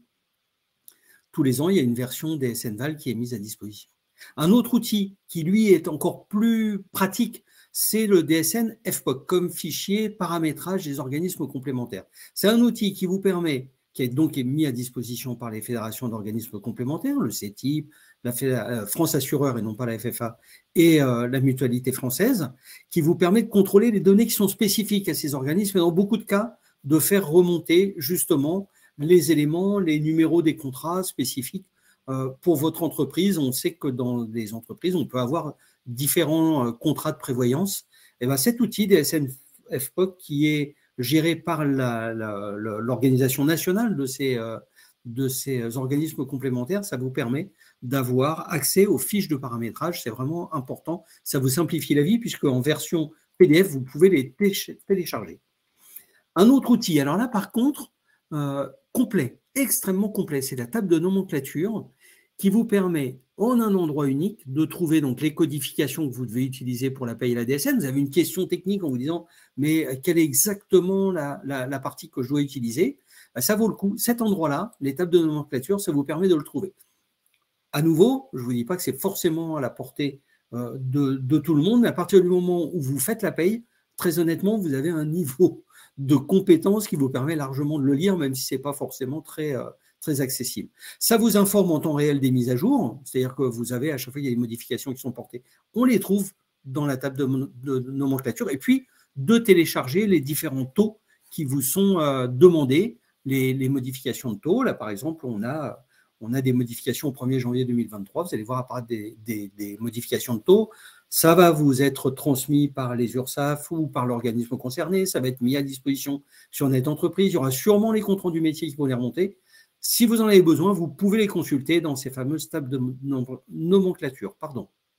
Et puis, le module mandat qui vous permet de traiter des mandats pour la plupart des institutions de prévoyance, certaines mutuelles et assurances. Donc, c'est vraiment au complément de ce qui est mis en place, les virements ou les prélèvements pour l'URSSAF ou d'autres éléments de ce type-là. Ensuite, alors là, le service signalement mes droits sociaux. On a pas mal de questions sur mes droits sociaux. Mesdroitssociaux.gouv, c'est le service miroir de la DSN. C'est ce qui permet à n'importe quel individu, alors on dit individu, c'est pas péjoratif, hein, un individu, c'est quelqu'un qui peut avoir n'importe quel statut. Ça peut être un agent de la fonction publique, ça peut être un salarié du régime général, ça peut être effectivement un retraité, ça peut être un ayant droit. C'est à cet endroit que l'on peut vérifier tout ce qui a été transmis à l'intérieur de la déclaration sociale nominative. L'employeur, lui, n'accède pas à mesdroitssociaux.gouv, sauf bien évidemment si vous êtes déclarant pour vous-même. Vous ne pouvez pas accéder pour les salariés, mais on vous invite à communiquer quand vous le pouvez à vos salariés l'existence de mesdroitssociaux.gouv.fr de façon à ce qu'ils puissent effectivement consulter leur situation, ce qui a été transmis dans la DSN. On peut y avoir donc des anomalies de trois types. Un employeur qui est inconnu, l'usager ne travaille pas dans l'entreprise qui est affichée, on se demande qui est cet employeur. L'employeur qui est manquant, par contre, voilà, je travaille dans une entreprise, mais l'employeur n'est pas identifié, ou alors il y a une erreur sur le salaire. Dans ce cas-là, le salarié ou l'individu ne revient pas vers vous, ne revient pas vers le déclarant. Il s'adresse directement à mesdroitssociaux.gouv via un module pour soit poser des questions, soit contester un élément qui est porté dedans. En contestant ou en posant une question, le mesdroitssociaux.gouv demande à l'individu de lui transmettre les justificatifs qui lui permettent de dire qu'il y a un problème. Si à une première étude, on s'aperçoit effectivement, mesdroitssociaux.gouv, le système s'aperçoit qu'il y a peut-être un problème qui est posé, on vous envoie un mail, il vous envoie un mail. On a mis, d'ailleurs, c'est assez surprenant parce que l'adresse de départ, c'est ne pas répondre à signalement mesdroitssociaux.gouv, qui vous invite à vous connecter sur Net Entreprise dans le menu personnalisé tableau de bord. Sur autres services, vous avez interrogation salariée sur mes droits sociaux. Ça, c'est rappelé dans le mail qui vous est envoyé. Vous consultez les signalements qui vous concernent. Donc, je consulte les signalements qui me concernent. Hors pièce justificative, vous n'y avez pas accès. Mais du coup, vous pouvez les analyser et y répondre. Dire, bah oui, effectivement, je ne sais pas pourquoi il y a ce montant-là. Ou alors, si, c'est tout à fait justifié. Et dans ces cas-là, vous retournez vers le contrôle métier du site mesdroitssociaux.gouv pour justement y répondre en disant moi je trouve effectivement que mon salarié a raison, je fais les modifications en DSN, ou alors mon salarié s'est trompé et je ne fais aucune modification, mais ça n'est pas un lien entre vous et le salarié, c'est directement, ce n'est pas un lien direct entre vous et le salarié, il y a le passage par mesdroitssociaux.gouv, ce qui entre guillemets vous protège quand même d'avoir à répondre sur l'ensemble des données qui ne sont pas toujours exactes. Il y a quelquefois quelques soucis qui sont posés. Une autre nouveauté qui est apparue, l'indicateur bonus-malus, puisque c'est une modulation du taux de cotisation assurance chômage en fonction de beaucoup de cas particuliers, beaucoup de secteurs précis. Si vous n'avez pas eu connaissance de ces éléments-là, c'est que vous n'êtes pas aujourd'hui concerné. Vous pouvez, et on vous y a associé les liens hypertextes qui vous permettent d'y accéder, consulter le guide du déclarant, et puis toute une série de fiches consignes qui sont disponibles sur netentreprise.fr qui vous permettent de corriger ou de mettre à disposition ces éléments de cet indicateur bonus-malus qui a été transmis pour la première fois en septembre, pour lequel il peut y avoir des questions ou des appréciations qui sont différentes, bien évidemment. Tout est mis à l'intérieur de ce support-là, mais effectivement, ce genre de webinaire aujourd'hui ne donne pas une juste vision, puisque la grande majorité des entreprises n'y sont pas encore affiliées.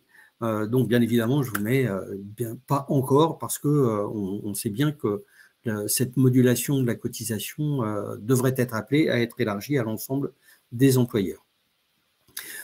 Net Entreprise, c'est le groupement d'intérêt public qui regroupe les organismes de protection sociale, mais qui aujourd'hui, par les deux éléments que vous voyez, le prélèvement à la source et l'assujettissement à la taxe sur les salaires, a aujourd'hui un nouveau, entre guillemets, client, partenaire, c'est la sphère fiscale, c'est la DGFiP. Le prélèvement à la source, il a été rendu possible par la DSN et puis par le fait que la grande majorité des Français faisaient une télédéclaration et donc du coup l'habitude d'avoir ces éléments transmis de façon dématérialisée fonctionnait et la juste transmission des données permettait de faire des télédéclarations pré-remplies et de fonctionner. Donc le PASS, c'est pour vous la réception d'un taux que vous devez appliquer. Dans le compte-rendu métier que vous recevez avec le taux, il y a bien évidemment un petit outil de contrôle qui permet de dire à la DGFiP que vous avez bien le bon taux ou que vous avez oublié de changer ou que vous avez un ancien, puisque vous savez que le taux est valable pendant 3 mois. Si par hasard un jour vous ne recevez pas le compte-rendu métier avec le taux pour votre salarié, vous utilisez le précédent. C'est valable pendant 3 mois. Et puis l'assujettissement à la taxe sur les salaires, et la taxe sur les salaires, c'est payé par les entreprises qui ne payent pas la TVA. Donc, et de toute façon, vous devez tous les ans déclarer si vous êtes assujetti à la taxe sur les salaires ou si vous ne l'êtes pas. Alors, oui, il y a certaines situations, ça paraît un peu ubuesque qu'on soit obligé de déclarer qu'on n'y est pas assujetti, mais bon, la transmission des informations est vraiment quelque chose qui n'est pas forcément le mieux partagé entre tout le monde. Donc, il y a besoin de ces signalements, tout comme on vous dit qu'il faut mettre la date de reprise dans le flux mensuel de façon à arrêter ce qui est automatisé pour les arrêts maladie. C'est juste pour ne pas effectivement avoir d'augmentation. Et comme je vois le doux visage de Pierre-Yves Guibert qui s'affiche, c'est que la slide suivante n'est plus pour moi.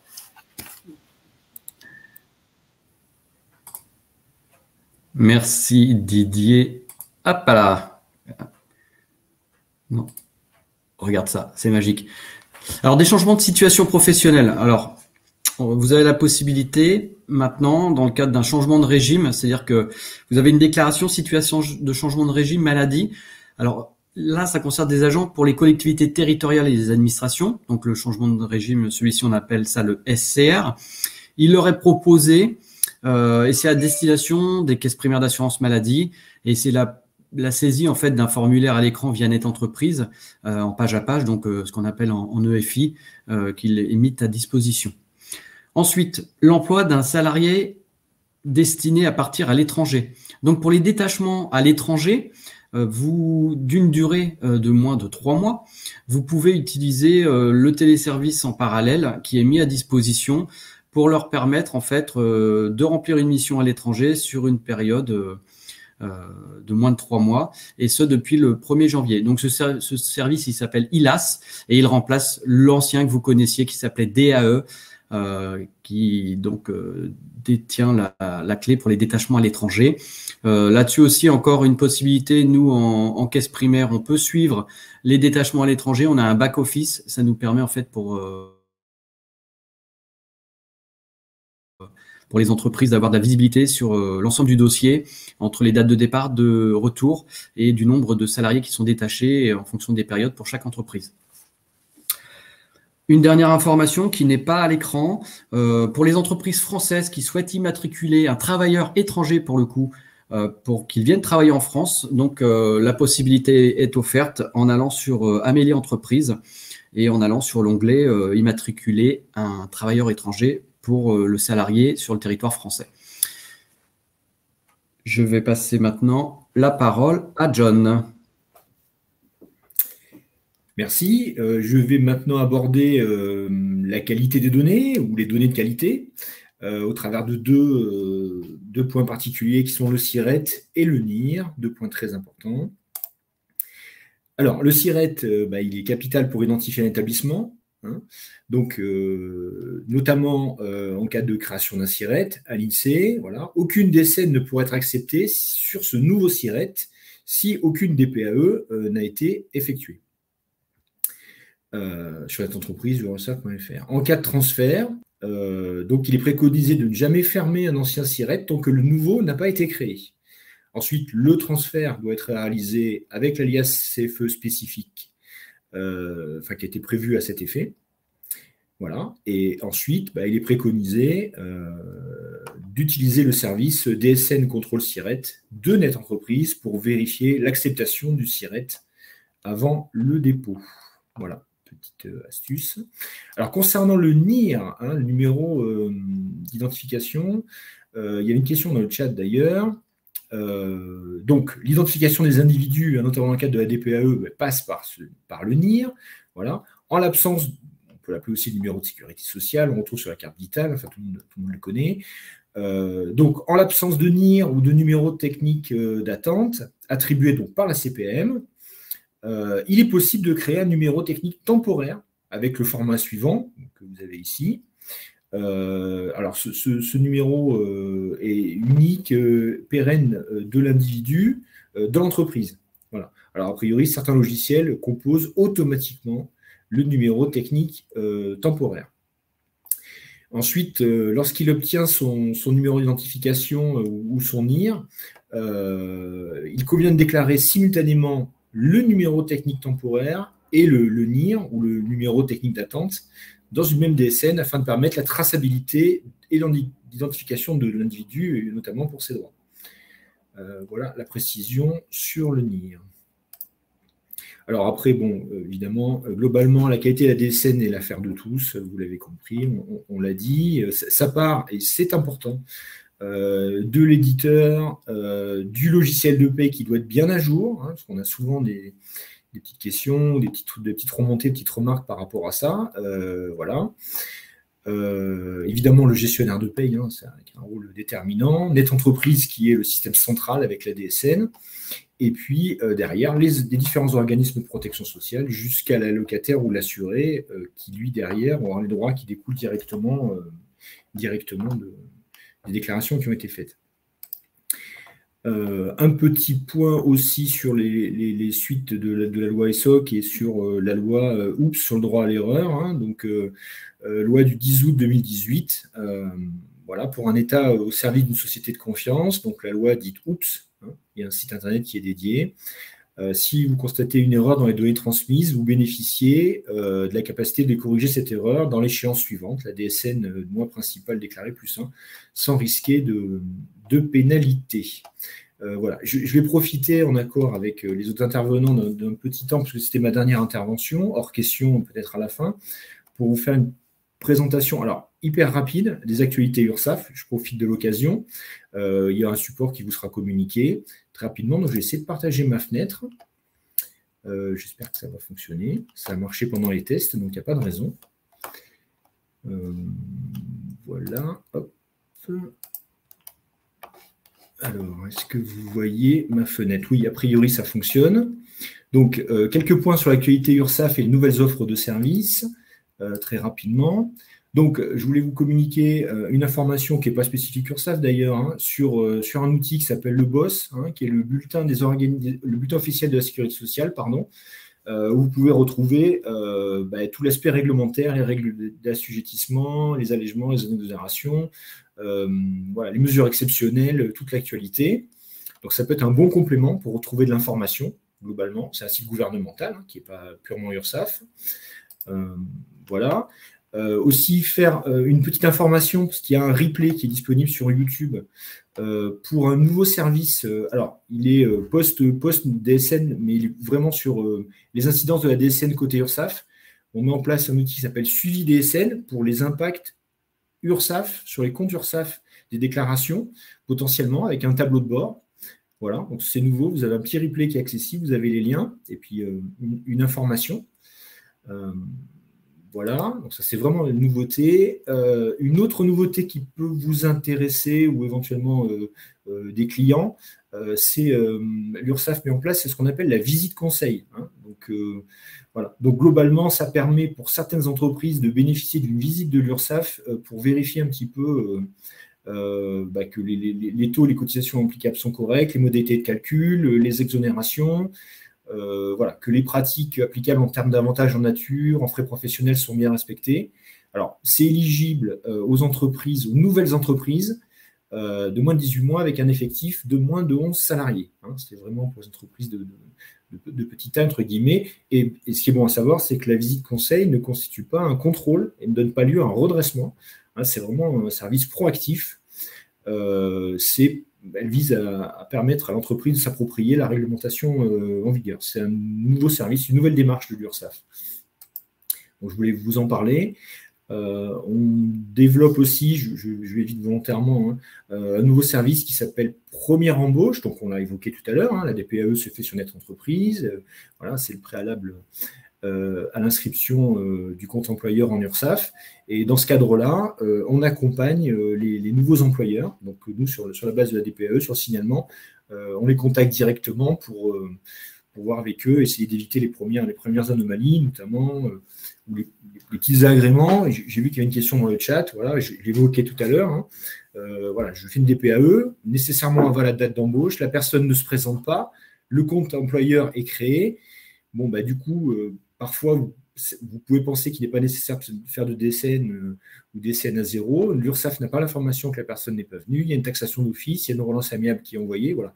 Donc, on essaie de suivre ces dossiers-là et on fait des appels sortants par anticipation. Donc, c'est un nouveau service de l'URSSAF. Voilà. Et puis, une information aussi réglementaire, peut-être moins appropriée aujourd'hui, mais en tout cas, on la passe. Voilà. À partir du 1er janvier 2023, il a été instauré un guichet unique qui remplace et qui se substitue aux 7 réseaux des CFE, dont l'URSSAF. Voilà. Ce guichet unique qui est accessible en ligne sur formalité.entreprise.gouv.fr est géré par l'INPI.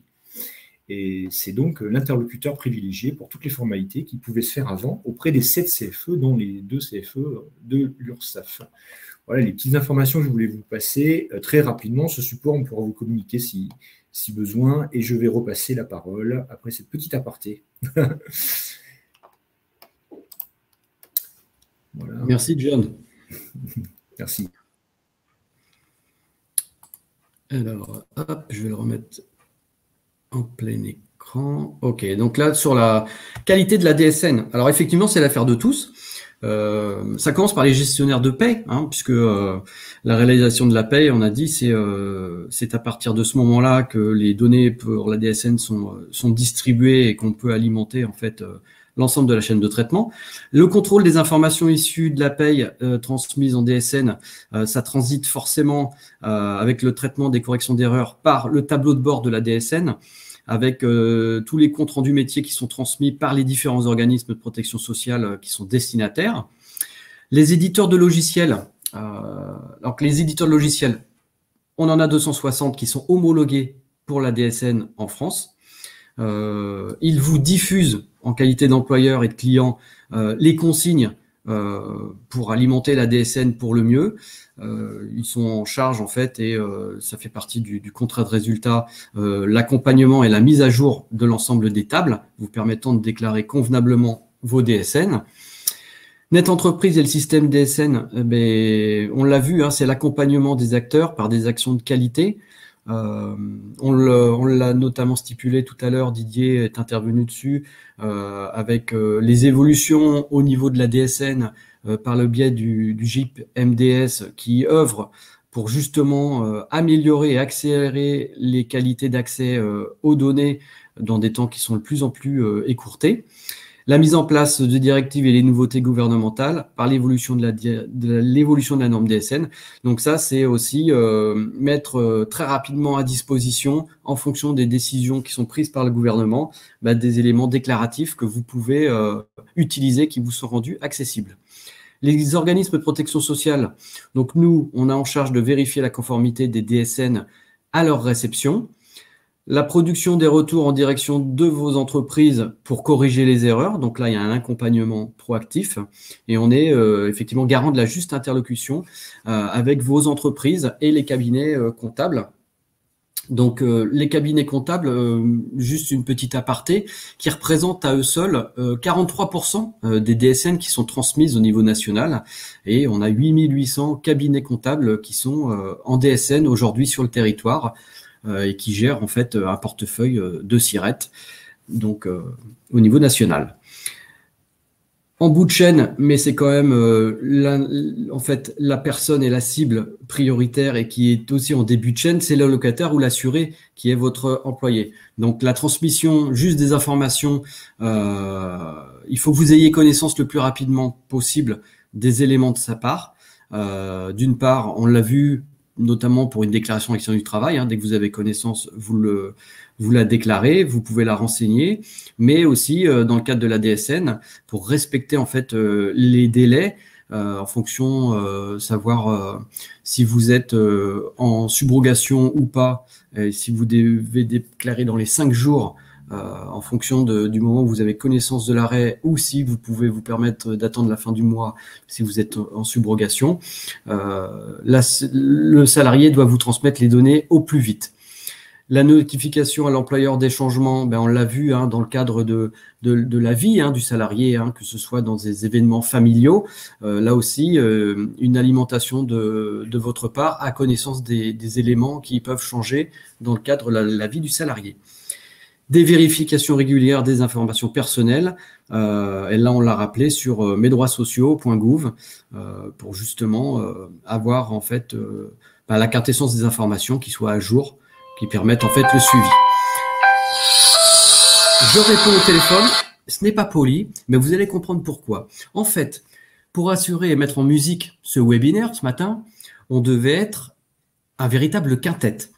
Et malheureusement, pour des problèmes de connexion, qui n'ont pas pu se faire, nous n'avons pas réussi à mettre en connexion Nathalie Gobert, qui est référente gestion des offres de services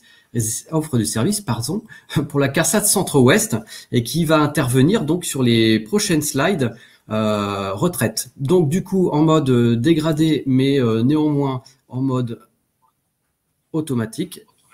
Alors Nathalie, je te laisse intervenir. Mais déjà, bonjour à tous. Hein, excusez-moi pour les désagréments.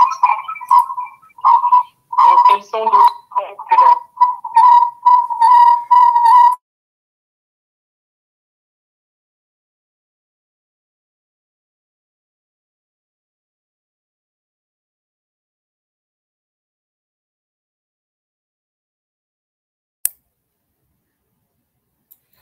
Pierre-Yves, on n'a plus de son de mon côté et on a un larcène important.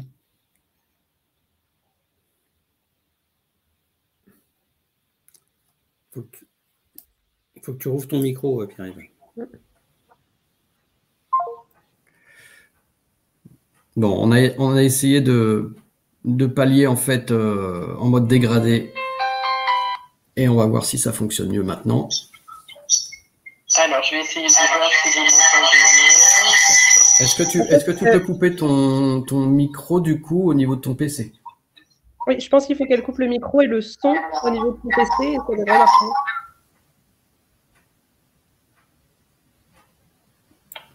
Est-ce que là, c'est mieux? Ah là, c'est super. Là, tout le monde t'entend et on peut envoyer le diaporama. Vous me dites parce que du coup, moi, je ne vous entends pas, mais vous avez l'air de m'entendre. Ah, on t'entend très bien. Bon, bah écoute, vous m'arrêterez quand ça sera plus mon tour. Hein, Oui. Bon, bah déjà, comme je disais tout à l'heure, bonjour à tous et puis excusez-nous pour ces petits désagréments. Donc, en fait, au niveau de la retraite, quels sont les impacts donc de la DSN sur les futurs droits à retraite? En fait, les éléments donc déclarés dans la DSN permettent l'alimentation donc des comptes des assurés, hein, c'est ce qu'on a vu, et de ce fait donc leur ouvrir des droits pour tout ce qui est la maladie, le chômage et leur future retraite. En contrepartie, bien sûr, donc des cotisations versées, qu'elles soient patronales ou salariales. Les anomalies de déclaration donc des DSN aboutissent à des périodes que l'on dit donc lacunaires sur le relevé de carrière, dit familièrement trou sur la carrière, hein, c'est ce qui est souvent employé par les assurés, ce qui nécessite ensuite donc la reconstitution de la carrière au moment du passage à la retraite. Ces erreurs, elles sont souvent liées donc à des problèmes d'identification des salariés au moment de la DSN, ce qui fait que cela génère en fait des erreurs de calcul de la pension, car les salaires ne remontent pas donc au compte des salariés et faussent le calcul de la pension. Ça peut avoir aussi un autre impact en fait, c'est que ça peut générer des situations de rupture de droit, car lorsque l'assuré va déposer son dossier de retraite, l'organisme de retraite ne pourra pas mettre en paiement la retraite de l'assuré tant que la carrière ne sera pas à jour. Et notamment, on sera obligé de demander à l'assuré donc de nous fournir des justificatifs, et en l'occurrence, le plus souvent, ses bulletins de salaire, en espérant qu'il les ait conservés.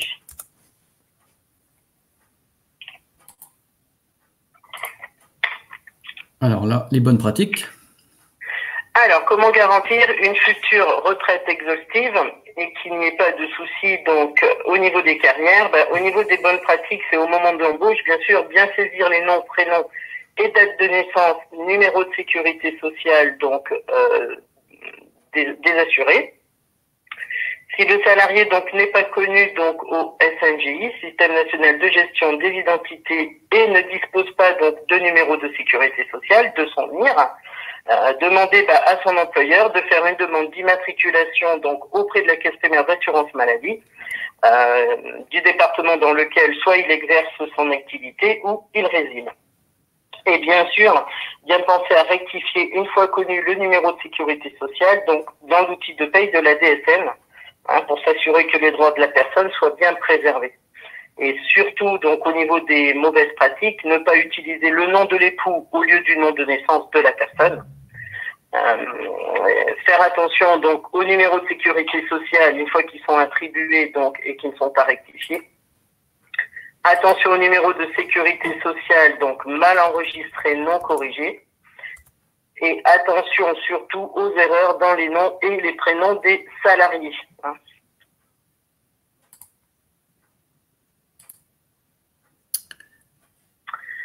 Comment vérifier que le salarié bénéficie bien de tous leurs droits?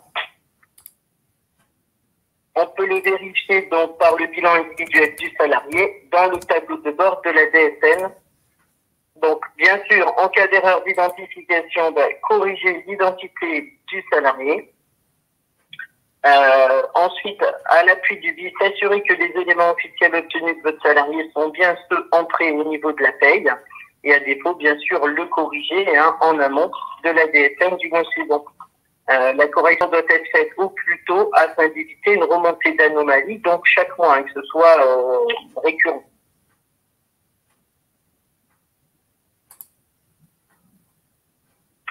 comment vos salariés peuvent vérifier qu'ils bénéficieront bien de tous leurs droits? Dans un premier temps, donc, inciter le salarié donc à créer son espace personnel sur le site de l'assurance retraite. Ça va lui permettre donc d'avoir accès à son relevé de carrière. De ce fait, il va pouvoir le consulter. On vous a mis en visu à côté une mouture de relevé de carrière où on voit effectivement pour chaque année les salaires bruts qui sont perçus, éventuellement le nom de l'employeur ou l'activité de l'entreprise et le nombre de trimestres que ça a permis donc de générer. Donc surtout, c'est bien vérifier que toutes ces années de travail sont comptabilisées sur le relevé des carrières. Ça ne peut que vous garantir donc une pension juste et surtout payer dans les temps, parce que c'est toujours plus pratique de faire tout ça en amont plutôt qu'au dernier moment quand on dépose son dossier de retraite. Si on constate donc une période qui est lacunaire, eh bien il va falloir donc demander éventuellement à son employeur la rectification de la déclaration. Si c'est impossible, il faudra que notre salarié demande en ligne une régularisation de sa carrière qui sera prise en charge donc par le régime combattant, CARSAT, MSA ou autre, et en fournissant, eh bien effectivement, c'est les justificatifs nécessaires, sachant que les justificatifs nécessaires, le plus pratique, si les assurés les a conservés, ce sont les bulletins de salaire.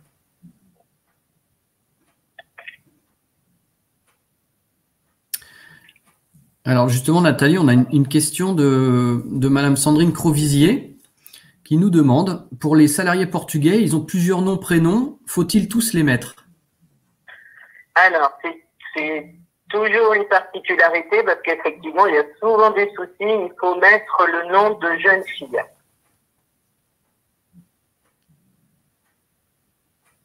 Je vous entends très très mal par contre. D'accord, mais en tout cas, la réponse a été apportée. J'espère que ça répond à la question de Madame Crovisier.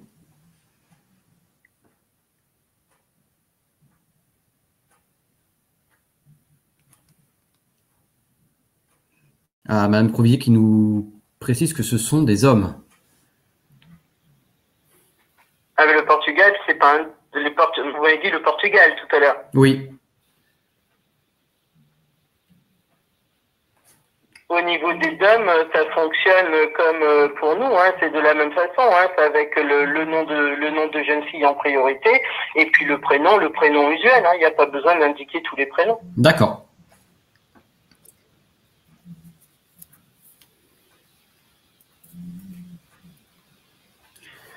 Alors, on a une question de Madame Sylvie Lefebvre qui nous demande, lorsque vous parlez d'une période manquante, ce sont les dates ou les salaires bruts non indiqués? Alors, en fait, si vous voulez, sur la carrière, ce sont toujours les salaires bruts sur lesquels la cotisation vieillesse a été prélevée que vous allez retrouver sur vos carrières. Et c'est en fonction du salaire que vous avez perçu pour la dite année que ça va valider en face le nombre de trimestres auquel vous avez droit. Je ne sais pas si j'ai bien répondu à la question. Ça me paraît clair. Le but étant, c'est toujours bien regarder. De toute façon, je fais une aparté dans le cadre de votre webinaire ou pas. C'est vrai que quand tout un chacun, à n'importe quel moment, vous pouvez créer votre espace personnel sur le site de l'assurance retraite et tous aller contrôler qu'il n'y ait pas de périodes qui sont lacunaires. Parce que comme je le disais tout à l'heure, avant de pouvoir payer une retraite, il faut que la carrière soit à jour. Et c'est toujours plus confortable de pouvoir le vérifier en amont. Ça garantit que le dossier de retraite soit payé en temps et en heure, parce que déposer un dossier de retraite quand la carrière a été contrôlée, ça n'est vraiment plus qu'une démarche administrative. C'est pas bien compliqué. Le plus important, c'est de bien vérifier qu'il ne manque pas de droits, parce qu'on a vu que effectivement une mauvaise saisie au niveau de la DSN pouvait faire que les salaires ne remontent pas. Donc c'est surtout ça qui est le plus important, et bien conserver ses bulletins de salaire tant qu'on n'est pas retraité. Très bien. Merci beaucoup, Nathalie. Encore un point qui rejoint la DSN avec la qualité des données. Donc, merci beaucoup. Eh bien, je vous en prie, et puis bonne fin de webinaire. Merci. À bientôt, Nathalie. Au revoir. Merci à tous. Au revoir.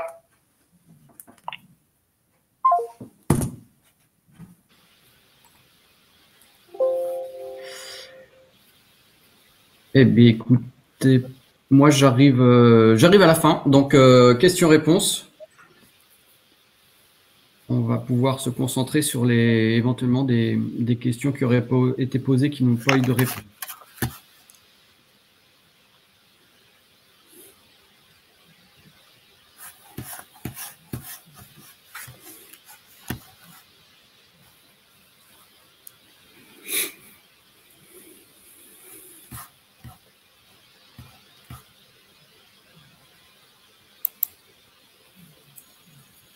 Ah oui, une grande partie des questions qui ont trouvé une réponse.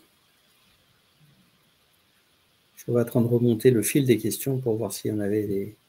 Oui, on a essayé de le faire au fil de l'eau, de façon collégiale.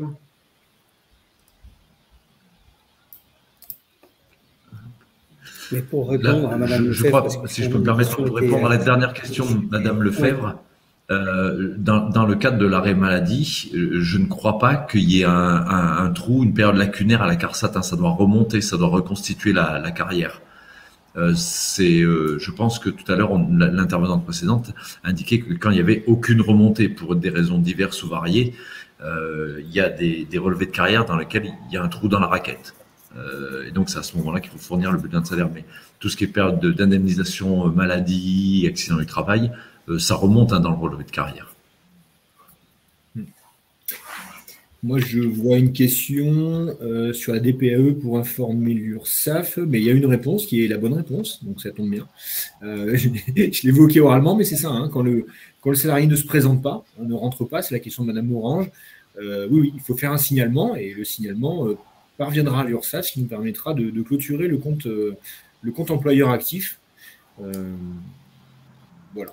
J'avais une autre question que j'avais lue sur quelqu'un qui bénéficiait du service CEA de l'URSSAF. Donc, le service CEA de l'URSSAF, un peu comme le TES, je ne vais pas épiloguer, mais c'est un service qui se substitue en fait au logiciel de paye. C'est un service simplifié qui gère en amont, en fait. Voilà. Donc, c'est le service qui remplace le service CEA, donc qui remplace le logiciel de paye et qui adresse les informations, qui adresse les flux. Voilà, donc je pense peut-être que la personne, si elle est en CEA, n'était peut-être pas directement concernée par le webinaire. En tout cas, bon, voilà, elle n'est pas, au moins pour cet aspect-là, elle n'est pas en DSN. J'avais vu une question aussi sur le numéro de sécurité sociale. J'y ai répondu dans la slide 66, a priori. Voilà. J'ai une question de Madame Liègre, Charlène aussi. Bonjour, dans le compte rendu de l'URSSAF, pour chaque mois, j'ai un bilan OK et conformité OK, mais un nombre de salariés à 0. Est-ce normal? A priori, non. Je vous réponds comme ça rapidement. A priori, non, c'est pas normal. Pour autant, il faut qu'on voit le dossier pour vous répondre vraiment clairement, parce qu'un nombre de salariés à 0, voilà, il faut voir l'évolution du dossier. Je vous invite à nous contacter directement à l'URSSAF, par exemple au 3957, si vous avez des difficultés, avoir un interlocuteur, peut-être repasser par l'invitation webinaire, et puis on me transmettra vos coordonnées. Voilà, il n'y a pas de souci en tout cas, mais bon, effectivement, c'est pas normal. Alors, le nombre de TP, il peut évoluer, parce qu'on est sur un ATP moyen, mais là, visiblement, il y a peut-être un petit dysfonctionnement, quelque chose à ajuster. Je crois que c'est tout pour les questions de l'URSSAF.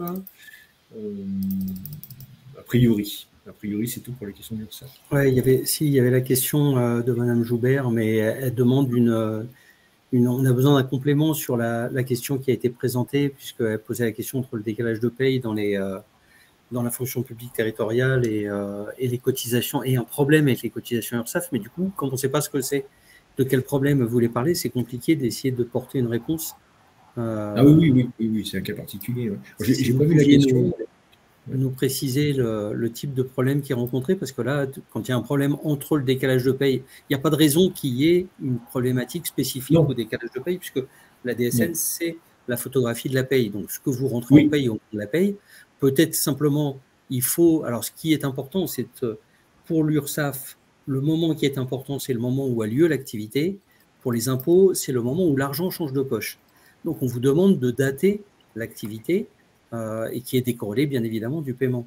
Mais c'est peut-être ça en fin d'année ou alors en cas de changement de taux de cotisation. Faudrait que vous nous précisiez un peu le problème que vous rencontrez de façon à ce qu'on puisse vous répondre, parce que là, c'est Oui. un peu compliqué. Peut-être que Madame Joubert peut faire remonter ses coordonnées directes et puis moi je la mettrai en relation alors avec un expert URSAF si le problème est côté URSAF. J'ai tendance à penser que bon, les intégrations des scènes se passent plutôt très bien en règle générale, enfin, autant le dire, et qu'il n'y a pas de décalage de flux. Hein, il n'y a pas de décalage de flux, donc il y a peut-être un décalage de déclaration, peut-être une incompréhension ou quelque chose comme ça, ou un problème ponctuel sur le compte, ou au niveau du logiciel peut-être. Bon, moi, je n'ai pas de réponse toute faite à cette question, parce que j'ai pas de problème. C'est peut-être un paiement à la CDC aussi et pas à l'URSSAF. Hein. Donc, c'est pour ça qu'on a besoin d'avoir un peu plus de précision. Exactement. Il y a peut-être quelque chose comme ça. Et de toute façon, on a le mail de Madame Joubert qui s'est inscrite. Donc, après le webinaire, on pourra faire une extraction. Et, bon, c'est parfait, parce que moi, je n'avais pas les coordonnées. Ne mettez pas forcément dans les questions, rendez pas public votre mail, peut-être, Madame Joubert, on va le... Donc, voilà, Madame Joubert, vous serez recontactée. On avait une question de Madame Julie Nougared qui nous demandait si on doit se connecter à Net Entreprise pour voir les notifications du tableau de bord ou autre information à vérifier. Et savoir si elle pouvait recevoir des notifications par mail, de façon à ce que l'information vienne à elle directement et qu'elle n'ait pas la nécessité d'aller se connecter. Voilà, je parle sous le couvert d'Arnaud là-dessus, mais pour moi, non, on a l'obligation d'aller sur le tableau de bord pour voir justement les comptes rendus métiers, savoir s'ils sont OK ou KO, et en parallèle de ça, alors que ce soit à travers Net Entreprise ou à travers le logiciel de paye, hein, en fonction des logiciels, certains le proposent le tableau de bord directement. On a effectivement l'obligation d'aller se connecter et c'est une routine à intégrer dans sa journée de travail. De toute façon, on a aujourd'hui, quand on envoie des mails à partir de la base enregistrée de Net Entreprise avec normalement les adresses vérifiées et mises à disposition par chacun, on a en ce moment un taux de non-abouti de 20%. Donc, ça veut dire que les adresses mail qui sont données ne sont pas pour toutes bonnes. Donc, on ne peut pas dire qu'on va envoyer les comptes rendus sur les boîtes mail alors qu'on n'est pas sûr à 100% que ça va arriver sur la bonne personne, voire même que ça va arriver tout court. D'où, par exemple, le passage pour la notification dématérialisée du taux ATMP par l'inscription à un compte ATMP, une validation de l'adresse, et là, effectivement, on a un lien privilégié qui peut fonctionner. Dans certains cas, vous avez, pour la mise à disposition de certains taux, vous avez un mail qui vous est envoyé. Là, par exemple, je vous disais pour mesdroitssociaux.gouv, il y a un mail qui vous est envoyé, qui vous invite à aller sur l'espace, mais c'est tellement rare que finalement, c'est quelque chose qui est possible. Donc, je vous disais, 20% de non-aboutis, c'est beaucoup, c'est énorme, et on a besoin d'avoir la certitude que les mails qui seraient envoyés aboutissent bien. Quand on les met à disposition dans le tableau de bord, on peut savoir si une adresse IP est venue consulter le compte-rendu ou pas, donc effectivement s'il est opposable ou pas. Mais sur l'envoi en mail, malheureusement, aujourd'hui, ce n'est pas des envois qui sont certifiés, et c'est prendre un risque important que vous n'ayez pas l'information, ne serait-ce que par exemple, dans certains cas, vous avez la possibilité, on parlait de la loi OOPS tout à l'heure, vous avez là aussi la possibilité de contester des décisions, des taux ou des choses qui sont mises en place si on n'est pas sûr que vous avez l'information, la période de contestation n'est pas sûre que votre droit à contester peut être respecté. Donc voilà, on est au milieu du gué entre simplification, et vous avez raison, il faut être exigeant sur la simplification et demander un maximum de simplification, mais en face, on ne peut pas non plus être dans un espèce de marigot dont on n'est pas sûr et certain, parce que ne serait-ce que vos droits à vous, en tant que déclarant, peuvent ne pas être activés si vous n'avez pas l'information. Donc, c'est une voie sur laquelle on avance, ne vous inquiétez pas, hein, ces liens privilégiés, ces échanges. On a aussi en Europe le RGPD qui protège les individus et les droits des individus, et c'est très cadré. Par exemple, ils ne sont pas avec nous aujourd'hui, mais Pôle emploi n'a pas à connaître la situation des salariés qui sont en poste. Donc, ils n'ont pas les éléments de tous les salariés. Le seul organisme, et c'est pour ça qu'on vous parlait des données, et qui est le seul organisme qui est en charge de cette fameuse qualité des données, c'est la CNAV. Parce que la CNAV, c'est le seul organisme qui a légitimité à connaître la situation de tous les individus, de leur premier jour d'activité au jour du décès. Aucun des autres n'a légitimité à connaître tout. ne serait-ce qu'au regard du RGPD. Donc, pareil, l'utilisation d'une adresse mail générique et non personnelle, ça complique la certitude que vous allez avoir l'info. Je me tais parce que sinon, je fais des réponses trop longues sur des questions toutes simples. Non, mais c'est parfaitement répondu. C'est effectivement ça. Tu as balayé l'ensemble des champs, Didier. Alors, on avait Madame Catherine Grand qui demandait si elle pouvait avoir aussi la présentation de John. Mais sachez, Madame Grand, que nous avons votre adresse. Nous savons qui vous êtes, où vous êtes. Nous allons vous l'envoyer. Je l'avais transmise la présentation. Super. Ah, tu as l'adresse mail. Merci, John.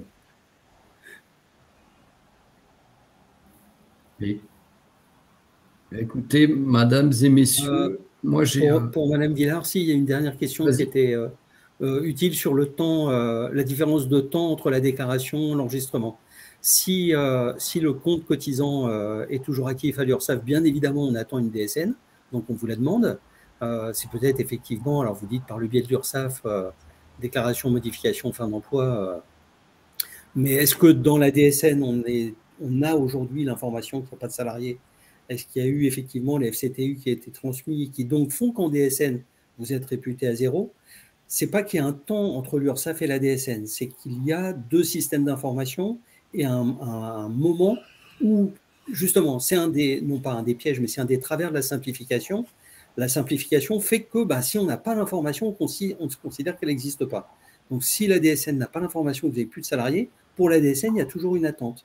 Ou alors, à l'inverse, si vous l'avez fait dans la DSN, mais que vous ne l'avez pas fait par le biais du FCTU, donc l'URSSAF n'est pas informé, donc le code cotisant est toujours ouvert, donc il y a toujours une attente. Et ça crée des comptes rendus métiers négatifs qui font du bien à personne, ni au système parce qu'il faut créer un compte rendu métier, ni à vous parce que vous recevez un énième compte rendu qui vous dit vous n'avez pas fait de DSN ou vous n'avez pas eu cette transmission alors que vous n'avez pas la légitimité à continuer à le faire. Donc ce n'est pas une différence de temps, c'est vraiment une différence de où est l'information et comment est transmise. Enfin, je vois que John Vigneault opine de la tête, donc il est apparemment d'accord. Version URSSAF avec ce que je dis, version DSN. C'est exactement ça. C'est exactement ça. Nous, l'URSSAF, on n'a pas vocation à connaître, entre guillemets, les salariés. Nous, c'est la première embauche, la première DPAE qui déclenche l'ouverture du compte URSSAF. Donc, voilà. Et comme je disais tout à l'heure, dès lors que la personne ne se présente pas, nous, le compte employeur, il reste ouvert, il reste actif. On attend des flux.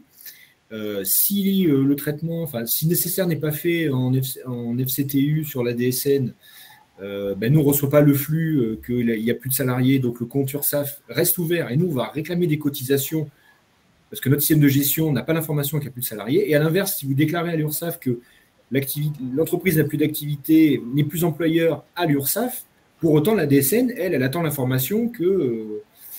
voilà. Donc, dans ce cas-là, je pense que le sens de l'histoire, entre guillemets, c'est la DSN, le FCTU, et tout le monde est informé. Nous, on sait qu'il n'y a plus de salariés, on clôture le compte actif, et voilà. C'est plutôt dans ce sens-là, plutôt qu'un flux retour de l'URSSAF vers la DSN, puisque la DSN ne sert pas qu'à l'URSSAF, elle alimente, vous l'avez vu, de nombreuses entreprises, de nombreux organismes, pardon. Donc, voilà. Le raisonnement, il est plutôt net entreprise DSN, et ça alimentera l'URSSAF. Et on l'a vu, ça marche plutôt bien, mais il n'y a que 70% des fins de contrat qui sont signalées en DSN. Donc, les 30% qui restent, potentiellement, on peut se retrouver par ce biais-là. Sinon, je confirme bien évidemment ce qui a été dit. Il n'y a pas de temps de latence entre DSN et URSSAF ou autre. Ça fonctionne très bien. Il n'y a pas de fichier dans la nature. Il n'y a pas de stock quelque part. C'est intégré dans les outils. Donc, c'est voilà. C'est d'autant plus vrai et clair qu'il ne peut pas y avoir de temps de latence, puisque ce n'est pas dévoiler un secret que de dire que l'écosystème de la DSN fonctionne avec les organismes qui sont à l'origine de sa création, et que l'URSSAF, par le biais de l'URSSAF Caisse nationale, a en charge l'acquisition des données. Donc de toute façon, ça passe dans l'organisme de l'URSSAF pour rentrer dans le système DSN. Donc c'est même eux qui ont, avant la DSN, l'information que vous transférez, si elle était lisible.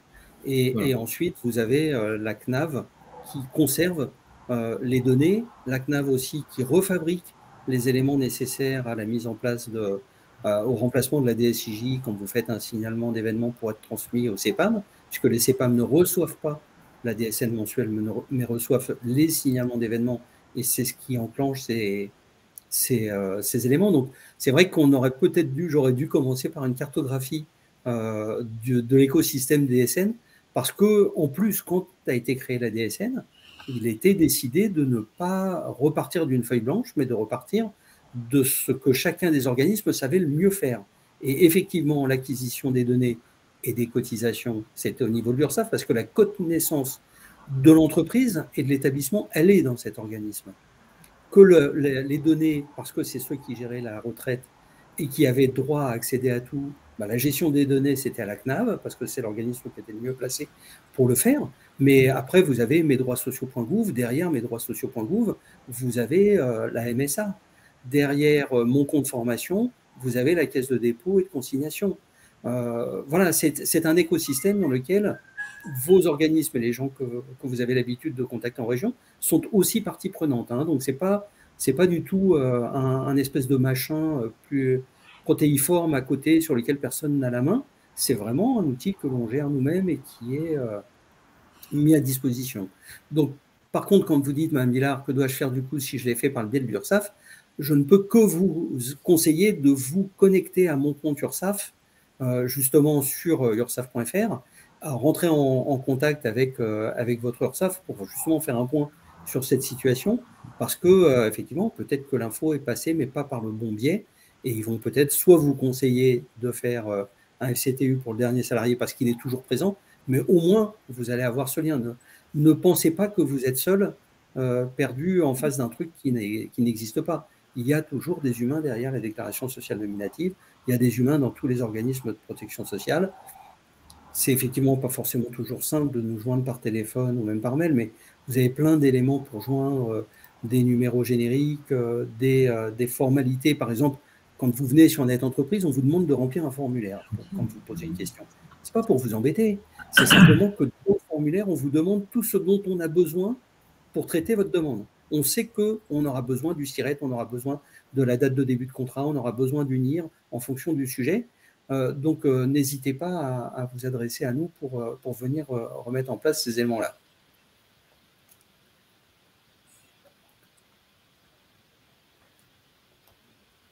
Alors, et puis, il y avait la dernière question de M. Fraisse qui nous parle de DSN mensuel annule et remplace.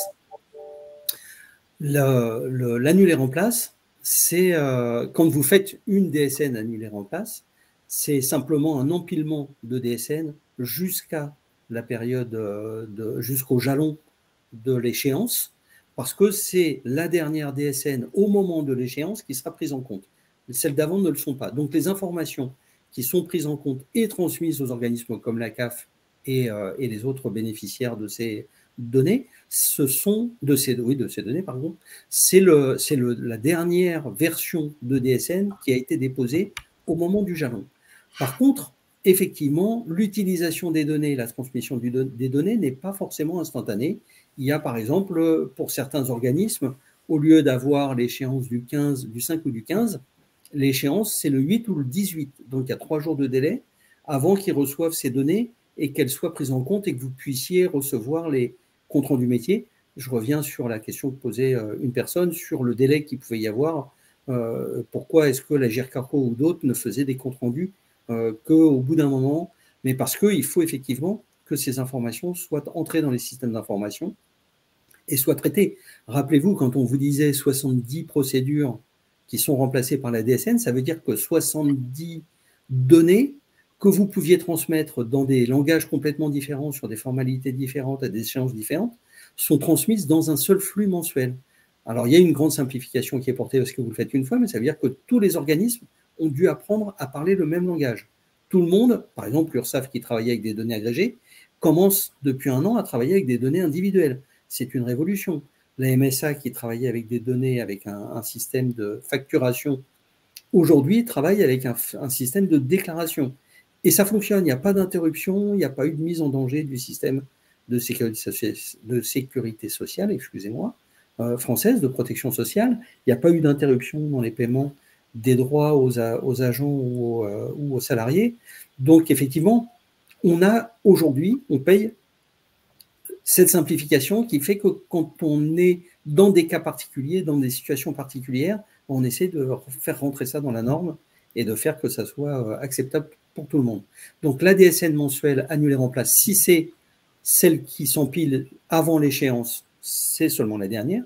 Si vous parlez des blocs changement et des blocs annulaires en place ou corrections dans la DSN, effectivement, ils sont transmis aux organismes qui en ont besoin avec les périodes qui sont afférentes. Alors, ça fait des mots qui font un peu prétentieux quand je dis, mais en réalité, si vous avez un problème, une erreur ou un oubli qui correspond à 3 mois de paye, il faut 3 blocs changements, un par mois de paye concerné, et ils sont envoyés à l'organisme qui en a besoin, ou 3 blocs correction, donc autant que de paye. Puisque la DSN, c'est une photographie, si vous changez la photo, bah, le mieux, c'est quand même de changer toutes les photos qui ont été faites, et il y en a une par mois. Encore une longue réponse. Je vais vous tenir jusqu'à midi. Bah, ça y est, on est à midi 4, j'ai dépassé. Il l'a fait. Il l'a fait. J'ai osé. J'ai osé. Très bien. Je vous invite, pour ceux qui ne l'ont pas encore fait, si vous aviez la gentillesse d'aller répondre au sondage qu'on vous a proposé, ça nous est vraiment utile. Et puis, vous pouvez nous envoyer des petits émoticônes avec des petits pouces ou au contraire des pleurs si vous souhaitez nous dire que la présentation telle qu'on vous l'a faite aujourd'hui était agréable ou au contraire peut-être un petit peu moins utile que vous attendiez. Et il y en a qui ont trouvé les pouces, merci. Ne cherchez pas les pleurs, c'est pas la peine. On se contente des pouces. Bon, en tout cas, je vous remercie à toutes et à tous d'avoir participé à ce webinaire. Merci à Didier Kuhn du JPMDS d'avoir animé à nos côtés. Un petit coucou à Alexia Martin au platine qui est en back-office mais qui assure aussi la réponse aux questions et qui participe activement à l'animation du webinaire aux côtés de Didier. Merci à John Vigneault de l'URSSAF pour sa participation. Très intéressant, merci pour les supports, John. Merci à Arnaud Texier pour l'intervention et pour le travail réalisé au niveau des entreprises sur notre territoire. Et sans oublier notre reporter sans frontières, Nathalie Gobert de la CARSAT, qui est intervenue sur la partie retraite en mode dégradé, mais comme vous le voyez, on est agile et on retombe toujours sur nos pieds. On vous souhaite à toutes et à tous une bonne journée. On vous dit à très bientôt pour notre prochain webinaire. Et en attendant, écoutez, un bon appétit à toutes et à tous. À bientôt. Merci, au revoir.